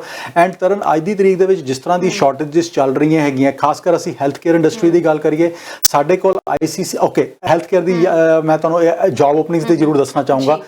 ਜਿਹੜੇ ਵੀ ਨਰਸਿਸ ਹੈਗੀਆਂ ਇੰਡੀਆ ਦੇ ਵਿੱਚ, ਮਿਡਲ ਈਸਟ ਦੇ ਵਿੱਚ, ਕਿਸੇ ਹੋਰ ਕੰਟਰੀ ਦੇ ਵਿੱਚ ਬੈਠੇ ਹੋਏ ਹੋ, ਜੇ ਤੁਹਾਡੇ ਕੋਲ ਨਰਸਿੰਗ ਦੀ ਬੈਕਗਰਾਊਂਡ ਹੈਗੀ ਹੈ, ਨਰਸਿੰਗ ਦੀ ਡਿਗਰੀ ਕੀਤੀ ਹੋਈ ਹੈ, ਡਿਪਲੋਮਾ ਕੀਤਾ ਹੋਇਆ ਹੈ, ਤੁਹਾਡੇ ਕੋਲ ਘੱਟੋ ਘੱਟ 2 ਸਾਲ ਦਾ ਐਕਸਪੀਰੀਅੰਸ ਹੈਗਾ, ਆਈਲੈਟਸ ਹੈਗਾ, ਤੇ ICC ਦੇ ਕੋਲ ਇਸ ਟਾਈਮ ਜੌਬ ਓਪਨਿੰਗਸ ਮੌਜੂਦ ਹੈਗੀਆਂ ਜਿਨ੍ਹਾਂ ਤੋਂ ਤੁਸੀਂ ਫਾਇਦਾ ਲੈ ਸਕਦੇ ਹੋ। ਆਪਣਾ CV ਸਾਨੂੰ ਫਾਰਵਰਡ ਕਰੋ। ਐਂਡ ਇਹੋ ਜਿਹੇ ਪ੍ਰੋਗਰਾਮਸ ਹੈਗੇ ਨੇ ਜਿਹਦੇ ਵਿੱਚ ਤੁਸੀਂ ਜਾ ਕੇ ਕੱਲ ਨੂੰ PNP ਦੇ ਵਿੱਚ ਵੀ ਜਾ ਸਕਦੇ ਹੋ and express entry job offer ਦੇ ਵਿੱਚ ਵੀ, CC ਦੇ ਵਿੱਚ ਵੀ ਇਵੈਂਚੁਅਲੀ ਤੁਸੀਂ ਕੁਆਲੀਫਾਈ ਕਰ ਸਕਦੇ ਹੋ। So nursing backgrounds you should be reaching out to us and info@iccimmigration subject line ਦੇ ਵਿੱਚ ਨਰਸਿਸ ਲਿਖਣਾ ਤੁਸੀਂ, ਤਾਂ ਕਿ ਅਸੀਂ ਤੁਹਾਡਾ ਇੰਟਰਵਿਊ ਕਰਵਾ ਸਕੀਏ and we can process on your application. ਬਿਲਕੁਲ ਜੀ, ਇੱਕ ਕਾਲਰ ਜੁੜ ਗਏ ਨੇ, ਫਿਰ ਇਸ ਤੋਂ ਬਾਅਦ ਆਪਾਂ ਆਪਣੇ ਟੌਪਿਕ ਦੇ ਉੱਤੇ ਵਾਪਸ ਆਉਂਦੇ ਹਾਂ। ਸਪਾਊਸ ਓਪਨ ਵਰਕ ਪਰਮਿਟ ਦੀ ਵੀ ਕਾਫੀ ਇਨਕੁਆਇਰੀ ਸਾਨੂੰ ਆ ਰਹੀਆਂ ਨੇ, ਇਸ ਵਕਤ ਸਵਾਲ ਕਾਫੀ ਆ ਰਹੇ ਨੇ। ਸਤਿ ਸ਼੍ਰੀ ਅਕਾਲ ਜੀ, ਕਿੱਥੋਂ ਬੋਲ ਰਹੇ ਹੋ ਤੇ ਕੀ ਸਵਾਲ ਹੈ? ਸਤਿ ਸ਼੍ਰੀ ਅਕਾਲ ਜੀ, ਮੈਂ ਦੁਬਈ ਤੋਂ ਗੱਲ ਕਰ ਰਿਹਾ ਜੀ। ਤੇ ਮੈਂ ਪੁੱਛਣਾ ਸੀ ਮਨਿੰਦਰ ਸਰ ਨੂੰ, ਜਿੱਦਾਂ ਜਨਵਰੀ ਵਿੱਚ ਬਾਇਓਮੈਟ੍ਰਿਕ ਹੋ ਗਈ ਸੀ, ਐਜ਼ ਏ ਕਾਰਪੈਂਟਰ ਫਾਈਲ ਲਾਈ ਸੀਗੀ, ਤੇ ਜਨਵਰੀ ਵਿੱਚ ਬਾਇਓਮੈਟ੍ਰਿਕ ਹੋ ਗਈ ਸੀ, ਤੇ ਕਿੰਨਾ ਕੁ ਟਾਈਮ ਲੱਗ ਰਿਹਾ? ਅਗਰ ਟਾਈਮ ਲੱਗ ਰਿਹਾ ਤੇ ਕਿਸ ਫਾਈਲ ਤੇ ਵਰਕ ਚੱਲ ਰਿਹਾ? ਜੀ ਠੀਕ ਹੈ ਜੀ, ਤੁਸੀਂ TV ਸਕਰੀਨ ਦੇ ਆਂਸਰ ਸੁਣ ਸਕਦੇ ਹੋ। ਕਾਲ ਕਰਨ ਲਈ ਤੁਹਾਡਾ ਥੈਂਕ ਯੂ। ਨੈਕਸਟ ਕਾਲਰ ਜੁੜ ਗਏ ਨੇ। ਸਤਿ ਸ਼੍ਰੀ ਅਕਾਲ ਜੀ, ਕਿੱਥੋਂ ਬੋਲ ਰਹੇ ਹੋ ਤੇ ਕੀ ਸਵਾਲ ਹੈ? ਹਾਂਜੀ, ਸਤਿ ਸ਼੍ਰੀ ਅਕਾਲ ਜੀ, ਮੈਂ ਬ੍ਰੈਂਪਟਨ ਤੋਂ ਬੋਲ ਰਹੀ ਹਾਂ। ਹਾਂਜੀ, ਐਕਚੁਅਲੀ ਮੈਂ ਪੁੱਛਣਾ ਸੀਗਾ ਕਿ ਇੰਡੀਆ ਤੋਂ ਅਗਰ ਕੋਈ ਫੁੱਲੀ ਵੈਕਸੀਨੇਟਡ ਹੈ ਤਾਂ ਉਹਨਾਂ ਨੂੰ ਟਰੈਵਲ ਆਥੋਰਾਈਜੇਸ਼ਨ ਦੀ ਲੋੜ ਹੈਗੀ ਹੈ ਇੱਥੇ ਆਉਣ ਲਈ ਵਿਜ਼ਟਰ ਵੀਜ਼ਾ ਤੇ? ਟਰੈਵਲ ਡਾਕੂਮੈਂਟਸ ਦੀ ਆਥੋਰਾਈਜੇਸ਼ਨ ਦੀ। ਠੀਕ ਹੈ ਜੀ, ਤੁਸੀਂ TV ਸਕਰੀਨ ਤੇ ਆਂਸਰ ਸੁਣ ਸਕਦੇ ਹੋ। ਥੈਂਕ ਯੂ ਕਾਲ ਕਰਨ ਲਈ। ਠੀਕ ਹੈ। ਦੁਬਈ ਵਾਲਿਆਂ ਦਾ ਪਹਿਲਾਂ ਆਪਾਂ ਆਂਸਰ ਦੇ ਦਈਏ। ਕਾਰਪੈਂਟਰ ਦੀ ਜਿਨ੍ਹਾਂ ਨੇ ਅਪਲਾਈ ਕੀਤਾ ਹੋਇਆ ਸੀ, ਜਨਵਰੀ ਦੇ ਵਿੱਚ ਤੁਹਾਡਾ ਬਾਇਓਮੈਟ੍ਰਿਕਸ ਹੈ, ਸੋ ਦਸੰਬਰ ਦੇ ਵਿੱਚ ਪ੍ਰੋਬਬਲੀ ਤੁਹਾਡੀ ਫਾਈਲ ਲੱਗੇ ਹੋਏਗੀ ਐਂਡ ਹੁਣ ਤੁਹਾਡੀ ਫਾਈਲ ਦੇ ਉੱਤੇ ਕੰਮ ਹੋ ਰਿਹਾ ਹੋਏਗਾ ਜੀ ਇਸ ਟਾਈਮ ਤੇ, and hopefully very soon you should hear something back. ਬਿਲਕੁਲ ਜੀ। ਬ੍ਰਹਮਪੁਰ ਤੋਂ ਹੁਣ ਜਿਨ੍ਹਾਂ ਨੇ ਕਾਲ ਕੀਤੀ ਹੈ ਕਿ ਟਰੈਵਲ ਲਈ ਕੀ ਟਰੈਵਲ ਆਥੋਰਾਈਜੇਸ਼ਨ ਦੀ ਜ਼ਰੂਰਤ ਹੈਗੀ? ਬਿਲਕੁਲ, ਜਿਹੜੇ ਫੁੱਲੀ ਵੈਕਸੀਨੇਟਡ ਹੈਗੇ ਨੇ ਜੀ ਉਹ ਟਰੈਵਲ ਕਰ ਸਕਦੇ ਨੇ, because essential non essential travels ਦੋਨੋਂ ਖੁੱਲ ਚੁੱਕੇ ਨੇ ਇਸ ਟਾਈਮ ਕੈਨੇਡਾ ਵਾਸਤੇ, ਐਂਡ ਇੰਡੀਆ ਤੋਂ ਡਾਇਰੈਕਟ ਫਲਾਈਟਸ ਵੀ ਹੈਗੀਆਂ, ਸੋ ਦੇ ਕੈਨ ਕਮ। ਬਿਲਕੁਲ ਜੀ। ਵਰਕ ਪਰਮਿਟ ਦੀ ਗੱਲ ਕਰ ਰਹੀ ਸੀ, ਸਪਾਊਸ ਓਪਨ ਵਰਕ ਪਰਮਿਟ ਵਾਲਿਆਂ ਦੀਆਂ ਬਹੁਤ ਕੁਐਸਚਨਸ ਆਏ ਹੋਏ ਨੇ।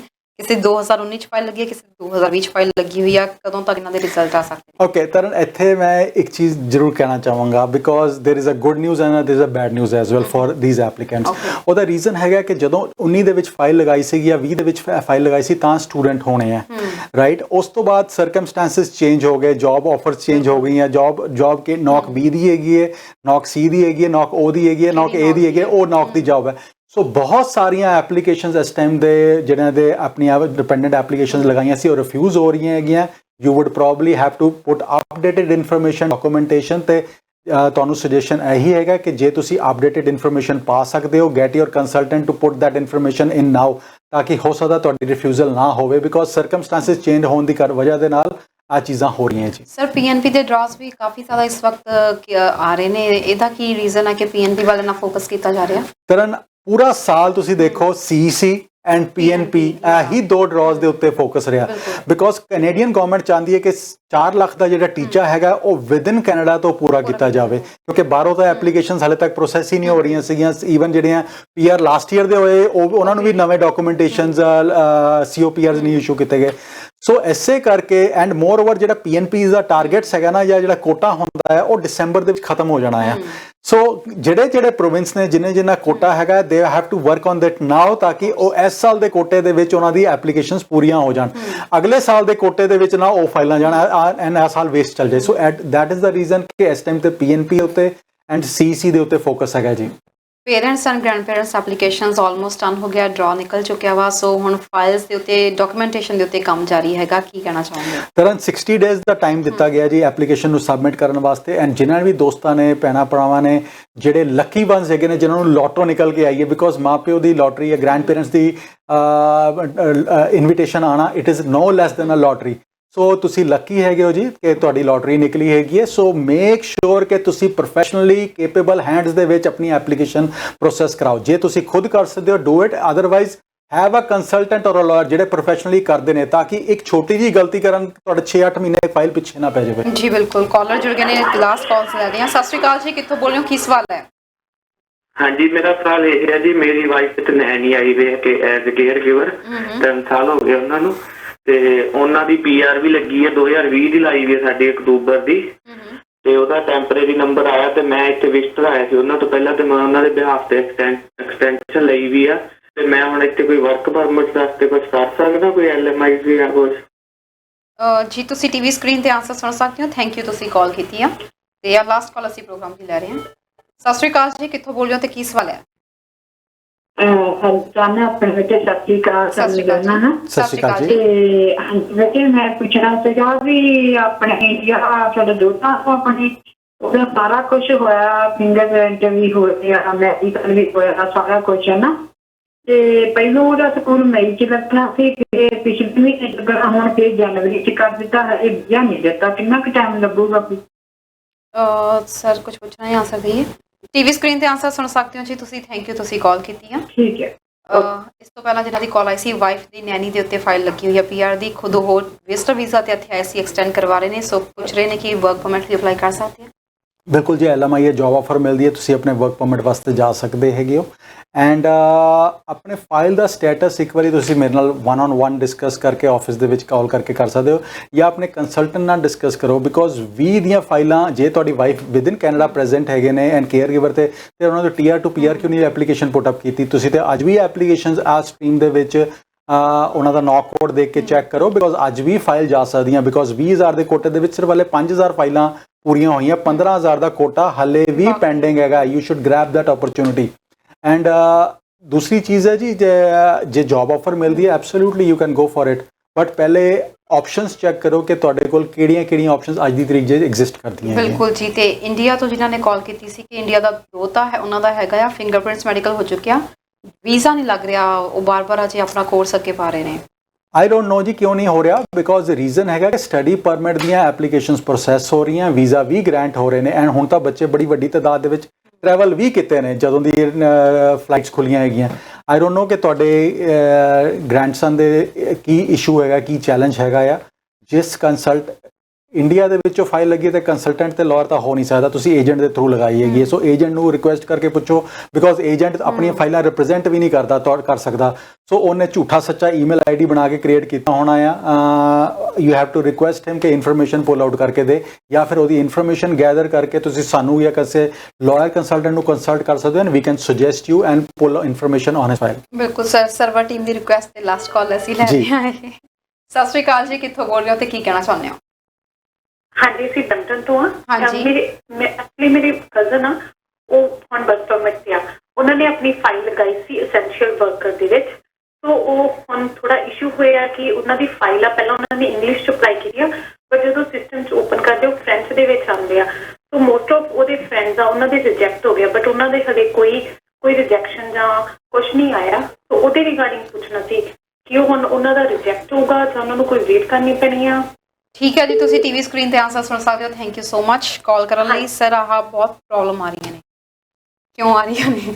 ਤਰਨ ਆਪਾਂ ਲਾਸਟ ਟਾਈਮ ਵੀ ਡਿਸਕਸ ਕੀਤਾ ਸੀਗਾ ਕਿ ਜਦੋਂ ਕਈ ਵਾਰੀ ਕਾਲੀ ਵਿੱਚ ਕੁਝ ਲੋਕਾਂ ਨੇ ਆਪ ਗਲਤ ਲਿੱਤਾ, ਕੁਝ ਸਿਸਟਮ ਦਾ ਗਲਿਚ ਹੈਗਾ, ਬਟ ਜੇ ਸਿਸਟਮ ਦਾ ਗਲਿਚ ਹੋਇਆ ਤੇ everybody wood B looked after well, and government ਨੂੰ ਉਹ ਡਿਸੀਜਨ ਬਲੈਂਕਟ ਲੈਣਾ ਪੈਣਾ ਹੈਗਾ ਜੇ ਉਹ ਸਿਸਟਮ ਦੇ ਗਲਿਚ ਕਰਕੇ ਕਿਸ ਫਾਈਲਾਂ ਰਿਫਿਊਜ਼ ਹੋ ਰਹੀਆਂ। ਬਟ ਜੇ ਆਪਣੀ ਗਲਤੀ ਕਰਕੇ ਰਿਫਿਊਜ਼ ਹੋ ਰਹੀਆਂ, ਗਲਤੀ ਕਾਲੀ ਦੇ ਵਿੱਚ ਫ੍ਰੈਂਚ ਦੇ ਵਿੱਚ ਪੈ ਗਈ ਹੈ, ਤੇ ਐਬਸੋਲੂਟਲੀ ਉਹਦਾ ਕੋਈ ਪੋਜ਼ਿਟਿਵ ਆਊਟਕਮ ਨਹੀਂ ਆਣਾ, ਫਿਰ CC ਦੇ ਵਿੱਚ ਤੁਹਾਨੂੰ ਜਾਣਾ ਪੈਣਾ, ਤੁਸੀਂ ਉਸ ਚੀਜ਼ਾਂ ਦੇ ਉੱਤੇ ਕੰਮ ਕਰੋ। ਬਿਲਕੁਲ ਜੀ। ਤੇ ਸਰ ਹੁਣ ਸਮਾਂ ਵੀ ਇਜਾਜ਼ਤ ਲੈਣ ਦਾ ਹੋ ਰਿਹਾ, ICC ਇਮੀਗ੍ਰੇਸ਼ਨ ਕੋਲ ਅੱਗੇ ਵੀ ਕੁਝ ਜੌਬ ਓਪਰਚੁਨਿਟੀਜ਼ ਹੁੰਦੀਆਂ ਨੇ, ਨਰਸਿਸ ਤੋਂ ਇਲਾਵਾ ਹੋਰ ਹੈ ਤੁਹਾਡੇ ਕੋਲ? ਬਿਲਕੁਲ ਤਰਨ ਜੀ, ਸਾਡੇ ਕੋਲ ਕਾਫੀ ਸਾਰੀ ਓਪਰਚੁਨਿਟੀਜ਼ ਅੱਜ ਦੀ ਤਰੀਕ ਮੌਜੂਦ ਹੈਗੀਆਂ, ਐਂਡ ਸਭ ਤੋਂ ਇੰਪੋਰਟੈਂਟ ਕਿ ਨਰਸਿੰਗ, ਜੇ ਤੁਸੀਂ ਨਰਸਿੰਗ ਬੈਕਗਰਾਊਂਡ ਤੋਂ ਹੈਗੇ ਹੋ, ਨਰਸਿੰਗ ਦੀ ਡਿਗਰੀ ਡਿਪਲੋਮਾ ਕੀਤਾ ਹੋਇਆ, ਘੱਟੋ ਘੱਟ 2 ਸਾਲ ਦਾ ਐਕਸਪੀਰੀਅੰਸ ਹੈਗਾ, ਈਵਨ 1 ਸਾਲ ਦਾ ਐਕਸਪੀਰੀਅੰਸ ਹੈ, ਆਈਲੈਟਸ ਕੀਤਾ ਹੋਇਆ, ਆਪਣੀ ਡਿਟੇਲ ਸਾਡੇ ਨਾਲ ਸ਼ੇਅਰ ਕਰ ਦਿਓ। ਇਹ ਜੌਬ ਓਪਨਿੰਗਸ ਹੈਗੀਆਂ ਜਿਹਦੇ ਵਿੱਚ ਤੁਸੀਂ ਆ ਕੇ ਵਰਕ ਪਰਮਿਟ ਤੇ ਕੰਮ ਕਰੋਗੇ ਐਂਡ ਇਵੈਂਚੁਅਲੀ PR ਵਾਸਤੇ ਕੁਆਲੀਫਾਈ ਕਰ ਜਾਓਗੇ। ਸੋ ਦਿਸ ਇਜ਼ ਵਨ ਥਿੰਗ। ਦੂਸਰੀ ਚੀਜ਼ ਆ ਗਈ ਜੀ, ਸਾਡੇ ਕੋਲ ਇਸ ਟਾਈਮ ਤੇ ਕੰਸਟਰਕਸ਼ਨ ਇੰਡਸਟਰੀ ਦੀਆਂ ਜੌਬਸ ਹੈਗੀਆਂ, ਐਂਡ ਇਹ ਕੰਸਟਰਕਸ਼ਨ ਇੰਡਸਟਰੀ ਦੇ ਵਿੱਚ ਕੰਕਰੀਟ ਫਿਨਿਸ਼ਰਸ ਦੀਆਂ, ਡਰਾਈਵੇ ਫਿਨਿਸ਼ਰਸ ਦੀਆਂ ਜੌਬਸ ਹੈਗੀਆਂ, ਐਂਡ ਇਹ PR ਐਂਡ ਸਿਟੀਜ਼ਨਸ ਵਾਸਤੇ ਜੌਬਸ ਹੈਗੀਆਂ। ਦੇਰ ਇਜ਼ ਐਂਡ ਜੇ ਤੁਸੀਂ ਪਰਮਾਨੈਂਟ ਰੈਜ਼ੀਡੈਂਟ ਹੈਗੇ ਹੋ, ਕੈਨੇਡਾ ਦੇ ਵਿੱਚ ਹੈਗੇ ਹੋ, ਕਿਉਂਕਿ ਆਹ ਇੰਡਸਟਰੀ ਇੱਕ ਇਹੋ ਜਿਹੀ ਰਹੀ ਹੈ ਪੂਰੇ ਪੈਂਡੈਮਿਕ ਦੇ ਡਿਊਰਿੰਗ ਜਿਹੜੀ ਗਰੋ ਕੀਤੀ ਹੈਗੀ ਹੈ। ਕੰਸਟਰਕਸ਼ਨ ਇੰਡਸਟਰੀ ਰੈਨੋਵੇਸ਼ਨ ਇੰਡਸਟਰੀ ਬੜੀ ਡਰਾਸਟਿਕ ਗਰੋ ਕੀਤੀ ਹੈ। ਜਿਨ੍ਹਾਂ ਦੇ ਕੋਲ ਡਰਾਈਵੇਜ਼ ਦਾ ਕੰਮ ਆਉਂਦਾ ਜਾਂ ਕੰਕਰੀਟ ਫਿਨਿਸ਼ਰਸ ਦਾ ਕੰਮ ਆਉਂਦਾ, ਉਹਨਾਂ ਕੋਲ ਤਾਂ 6-6 ਮਹੀਨਿਆਂ ਦੀਆਂ ਡੇਟਸ ਨਹੀਂ ਹੈਗੀਆਂ ਅਗਲੇ ਦਾ। ਸੋ ਜੇ ਤੁਸੀਂ ਇਸ ਫੀਲਡ ਦੇ ਵਿੱਚ ਜੌਬ ਕਰਨਾ ਚਾਹੁੰਦੇ ਹੋ, ਆਪਣਾ ਬਿਜ਼ਨਸ ਸ਼ੁਰੂ ਕਰਨਾ ਚਾਹੁੰਦੇ ਹੋ, ਤੇ get in touch with ICC immigration, because ਇਹ ਗਵਰਨਮੈਂਟ ਦਾ ਪ੍ਰੋਗਰਾਮ ਹੈਗਾ ਜਿਹਦੇ ਵਿੱਚ ਅਸੀਂ ਤੁਹਾਨੂੰ ਲੈ ਕੇ ਜਾਵਾਂਗੇ। There is absolutely zero cost, ਕੋਈ ਕਾਸਟ ਨਹੀਂ ਹੈਗੀ ਤੁਹਾਨੂੰ ਇਸ ਪ੍ਰੋਗਰਾਮ ਦੇ ਵਿੱਚ ਜਾਣ ਦੀ। ਤੁਹਾਨੂੰ ਟ੍ਰੇਨਿੰਗ ਵੀ ਦਿੱਤੀ ਜਾਏਗੀ, ਇਨ ਕਲਾਸਰੂਮ ਟ੍ਰੇਨਿੰਗ ਵੀ ਦਿੱਤੀ ਜਾਏਗੀ, ਔਨ ਸਾਈਟ ਟ੍ਰੇਨਿੰਗ ਵੀ ਦਿੱਤੀ ਜਾਏਗੀ, ਐਂਡ ਤੁਹਾਨੂੰ ਇਕੁਇਪਮੈਂਟ, ਸੇਫਟੀ ਇਕੁਇਪਮੈਂਟਸ ਵਗੈਰਾ, ਸਰਟੀਫਿਕੇਸ਼ਨਸ ਵਗੈਰਾ ਸਾਰੀਆਂ ਦਿੱਤੀਆਂ ਜਾਣਗੀਆਂ ਜਿਹੜੀਆਂ ਬਾਅਦ ਚੋਂ ਤੁਹਾਨੂੰ ਬਾਕੀ ਜੌਬਸ ਦੇ ਵਿੱਚ ਵੀ ਕੰਮ ਆ ਸਕਦੇ ਨੇ। ਐਂਡ ਤੁਸੀਂ ਉੱਥੇ ਜੌਬ ਵੀ ਕਰ ਸਕਦੇ ਹੋ, which is a very well paying job. And ਜੇ ਜੌਬ ਨਹੀਂ ਕਰਨਾ ਚਾਹੁੰਦੇ, ਤੁਸੀਂ ਆਪਣਾ ਬਿਜ਼ਨਸ ਐਸਟੈਬਲਿਸ਼ ਕਰਨਾ ਚਾਹੁੰਦੇ ਹੋ, ਤਾਂ ਵੀ ਤੁਸੀਂ ਇਸ ਪ੍ਰੋਗਰਾਮ ਦਾ ਫਾਇਦਾ ਚੱਕ ਸਕਦੇ ਹੋ। ਸੋ ਕੰਸਟਰਕਸ਼ਨ ਵਾਸਤੇ ਜਿੰਨੇ ਵੀ ਦੋਸਤ ਜਾਣਾ ਚਾਹੁੰਦੇ ਨੇ ਸਾਨੂੰ ਕੰਟੈਕਟ ਕਰ ਲੈਣ, ਬਟ PR ਜਾਂ ਸਿਟੀਜ਼ਨਸ ਹੋਣੇ ਚਾਹੀਦੇ ਨੇ। ਸੋ ਜੇ ਇਸ ਪ੍ਰੋਗਰਾਮ ਦੇ ਵਿੱਚ, ਬਿਕੋਜ਼ ਉਹਨਾਂ ਦਾ ਜਿਹੜਾ ਸੋਸ਼ਲ ਇੰਸ਼ੋਰੈਂਸ ਨੰਬਰ ਹੈ 5 ਤੋਂ ਸ਼ੁਰੂ ਹੋਣਾ ਚਾਹੀਦਾ, 9 ਵਾਲੇ ਨਹੀਂ ਚਾਹੀਦੇ। ਸੋ 5 ਦੇ ਨਾਲ ਸ਼ੁਰੂ ਹੁੰਦਾ ਹੈ ਤੇ you can grab this opportunity and there is absolutely zero cost ਸਾਡੇ ਵੱਲੋਂ। ਐਂਡ ਤੀਸਰੀ ਚੀਜ਼ ਆ ਗਈ ਜੀ, ਹੌਸਪਿਟੈਲਿਟੀ ਦੀਆਂ ਜੌਬ ਸਾਡੇ ਕੋਲ ਅੱਜ ਵੀ ਮੌਜੂਦ ਹੈਗੀਆਂ। ਜੇ ਤੁਹਾਡੇ ਕੋਲ ਹੌਸਪਿਟੈਲਿਟੀ ਦਾ ਐਕਸਪੀਰੀਅੰਸ ਹੈਗਾ, ਘੱਟੋ ਘੱਟ ਗ੍ਰੇਡ 12 ਕੀਤੀ ਹੋਈ ਹੈ, ਘੱਟੋ ਘੱਟ 2 ਸਾਲ ਦਾ ਐਕਸਪੀਰੀਅੰਸ ਹੈਗਾ, ਆਈਲੈਟ ਦੇ ਵਿੱਚ ਘੱਟੋ ਘੱਟ 5 ਬੈਂਡ ਲੈ ਸਕਦੇ ਹੋ, ਤੇ ਤੁਸੀਂ ਇਸ ਪ੍ਰੋਗਰਾਮ ਦਾ ਫਾਇਦਾ ਚੱਕ ਸਕਦੇ ਹੋ। ਤੁਸੀਂ ਇੰਟਰਵਿਊਜ਼ ਵਾਸਤੇ ਅਸੀਂ ਅਰੇਂਜ ਕਰ ਸਕਦੇ ਹਾਂ। Cooks, chefs, bakers, assistant cook, line cook, prep cook ਦੀਆਂ ਓਪਨਿੰਗਸ ਹੈਗੀਆਂ। ਇਸੇ ਨਾਲ ਸਾਡੇ ਕੋਲ front desk and room cleaners ਦੀਆਂ ਓਪਨਿੰਗਸ ਹੈਗੀਆਂ, ਐਂਡ ਸੁਪਰਵਾਈਜ਼ਰਸ ਦੀਆਂ ਪੋਜੀਸ਼ਨਸ ਹੈਗੀਆਂ। ਐਂਡ ਜਿੰਨੇ ਵੀ ਇਹ ਪੋਜੀਸ਼ਨਸ ਹੈਗੀਆਂ, ਇਵਨ ਨੌਕਸੀ ਦੀ ਜੌਬ ਹੋਏਗੀ ਤਾਂ ਵੀ ਇਹ EMPLOYER ਜਿਹੜੇ ਹੈਗੇ ਨੇ, ਕੁਆਲੀਫਾਈਡ EMPLOYERS ਹੈਗੇ ਨੇ, ਜਿਹੜੇ ਡੈਜ਼ਿਗਨੇਟਿਡ EMPLOYERS ਹੈਗੇ ਨੇ, ਜਿਹੜੇ PNP ਦੇ ਵਿੱਚ ਤੁਹਾਨੂੰ ਕੁਆਲੀਫਾਈ ਕਰਵਾ ਸਕਦੇ ਨੇ। ਸੋ ਆਪਣਾ CV ਫਾਰਵਰਡ ਕਰ ਦਿਓ ਜੀ ਸਾਨੂੰ, and we can help you out on that side. ਬਿਲਕੁਲ ਸਰ, ਤੇ ਤੁਹਾਨੂੰ ਕੋਈ ਕੰਟੈਕਟ ਕਰਨਾ ਚਾਹੁੰਦਾ, ਆਪਣਾ ਕੇਸ ਡਿਸਕਸ ਕਰਨਾ ਚਾਹੁੰਦਾ, ਕਿਵੇਂ ਕਰ ਸਕਦੇ ਨੇ? ਜੀ ਸਾਡਾ ਈਮੇਲ ID ਹੈਗਾ ਜੀ info@iccimmigration.ca, info@iccimmigration.ca, ਜਾਂ ਫਿਰ ਸਾਨੂੰ ਤੁਸੀਂ WhatsApp ਤੇ ਕੰਟੈਕਟ ਕਰ ਸਕਦੇ ਹੋ 647-850-9000, 647-850-9000, ਐਂਡ ਫੋਨ ਨੰਬਰ ਹੈਗਾ ਜੀ 9054612424। But best way to reach us is through the email info@iccimmigration.ca। ਬਿਲਕੁਲ sir, thank you so much ਸਾਡੇ ਪ੍ਰੋਗਰਾਮ 'ਚ ਆਉਣ ਲਈ, ਜਾਣਕਾਰੀ ਦੇਣ ਲਈ। Thank you very much Taran ji. So ਦੋਸਤੋ, ਬਹੁਤ ਮੁਸ਼ਕਿਲ ਨਾਲ ਕੋਈ ਚਾਂਸ ਮਿਲਦਾ ਹੈ। ਜੇਕਰ ਤੁਹਾਨੂੰ ਚਾਂਸ ਮਿਲ ਰਿਹਾ ਫਾਈਲ ਲਗਾਉਣ ਲਈ, ਤਾਂ ਖੁਦ ਜੇਕਰ ਜਾਣਕਾਰੀ ਨਹੀਂ ਹੈਗੀ ਉਨੀ ਦੇਰ ਤੱਕ ਫਾਈਲ ਨਾ ਲਗਾਓ। ਕਿਸੇ ਭਰੋਸੇਮੰਦ ਕੰਸਲਟੈਂਟ ਦੀ ਸਲਾਹ ਲੈ ਸਕਦੇ ਹੋ। ICC ਇਮੀਗ੍ਰੇਸ਼ਨ ਦੀ ਸਲਾਹ ਲੈਣੀ ਆ, ਨੰਬਰਸ ਤੁਹਾਨੂੰ ਦੇ ਦਿੱਤੇ ਗਏ ਨੇ, ਇੱਥੇ ਕਾਲ ਕਰ ਸਕਦੇ ਹੋ। ਫਿਲਹਾਲ ਪ੍ਰੋਗਰਾਮ ਦੇਖਣ ਲਈ ਬਹੁਤ ਬਹੁਤ ਧੰਨਵਾਦ। ਦੇਖ ਰਹੇ ਹੋ ਹਮਦਰਦ TV। ਸਤਿ ਸ਼੍ਰੀ ਅਕਾਲ।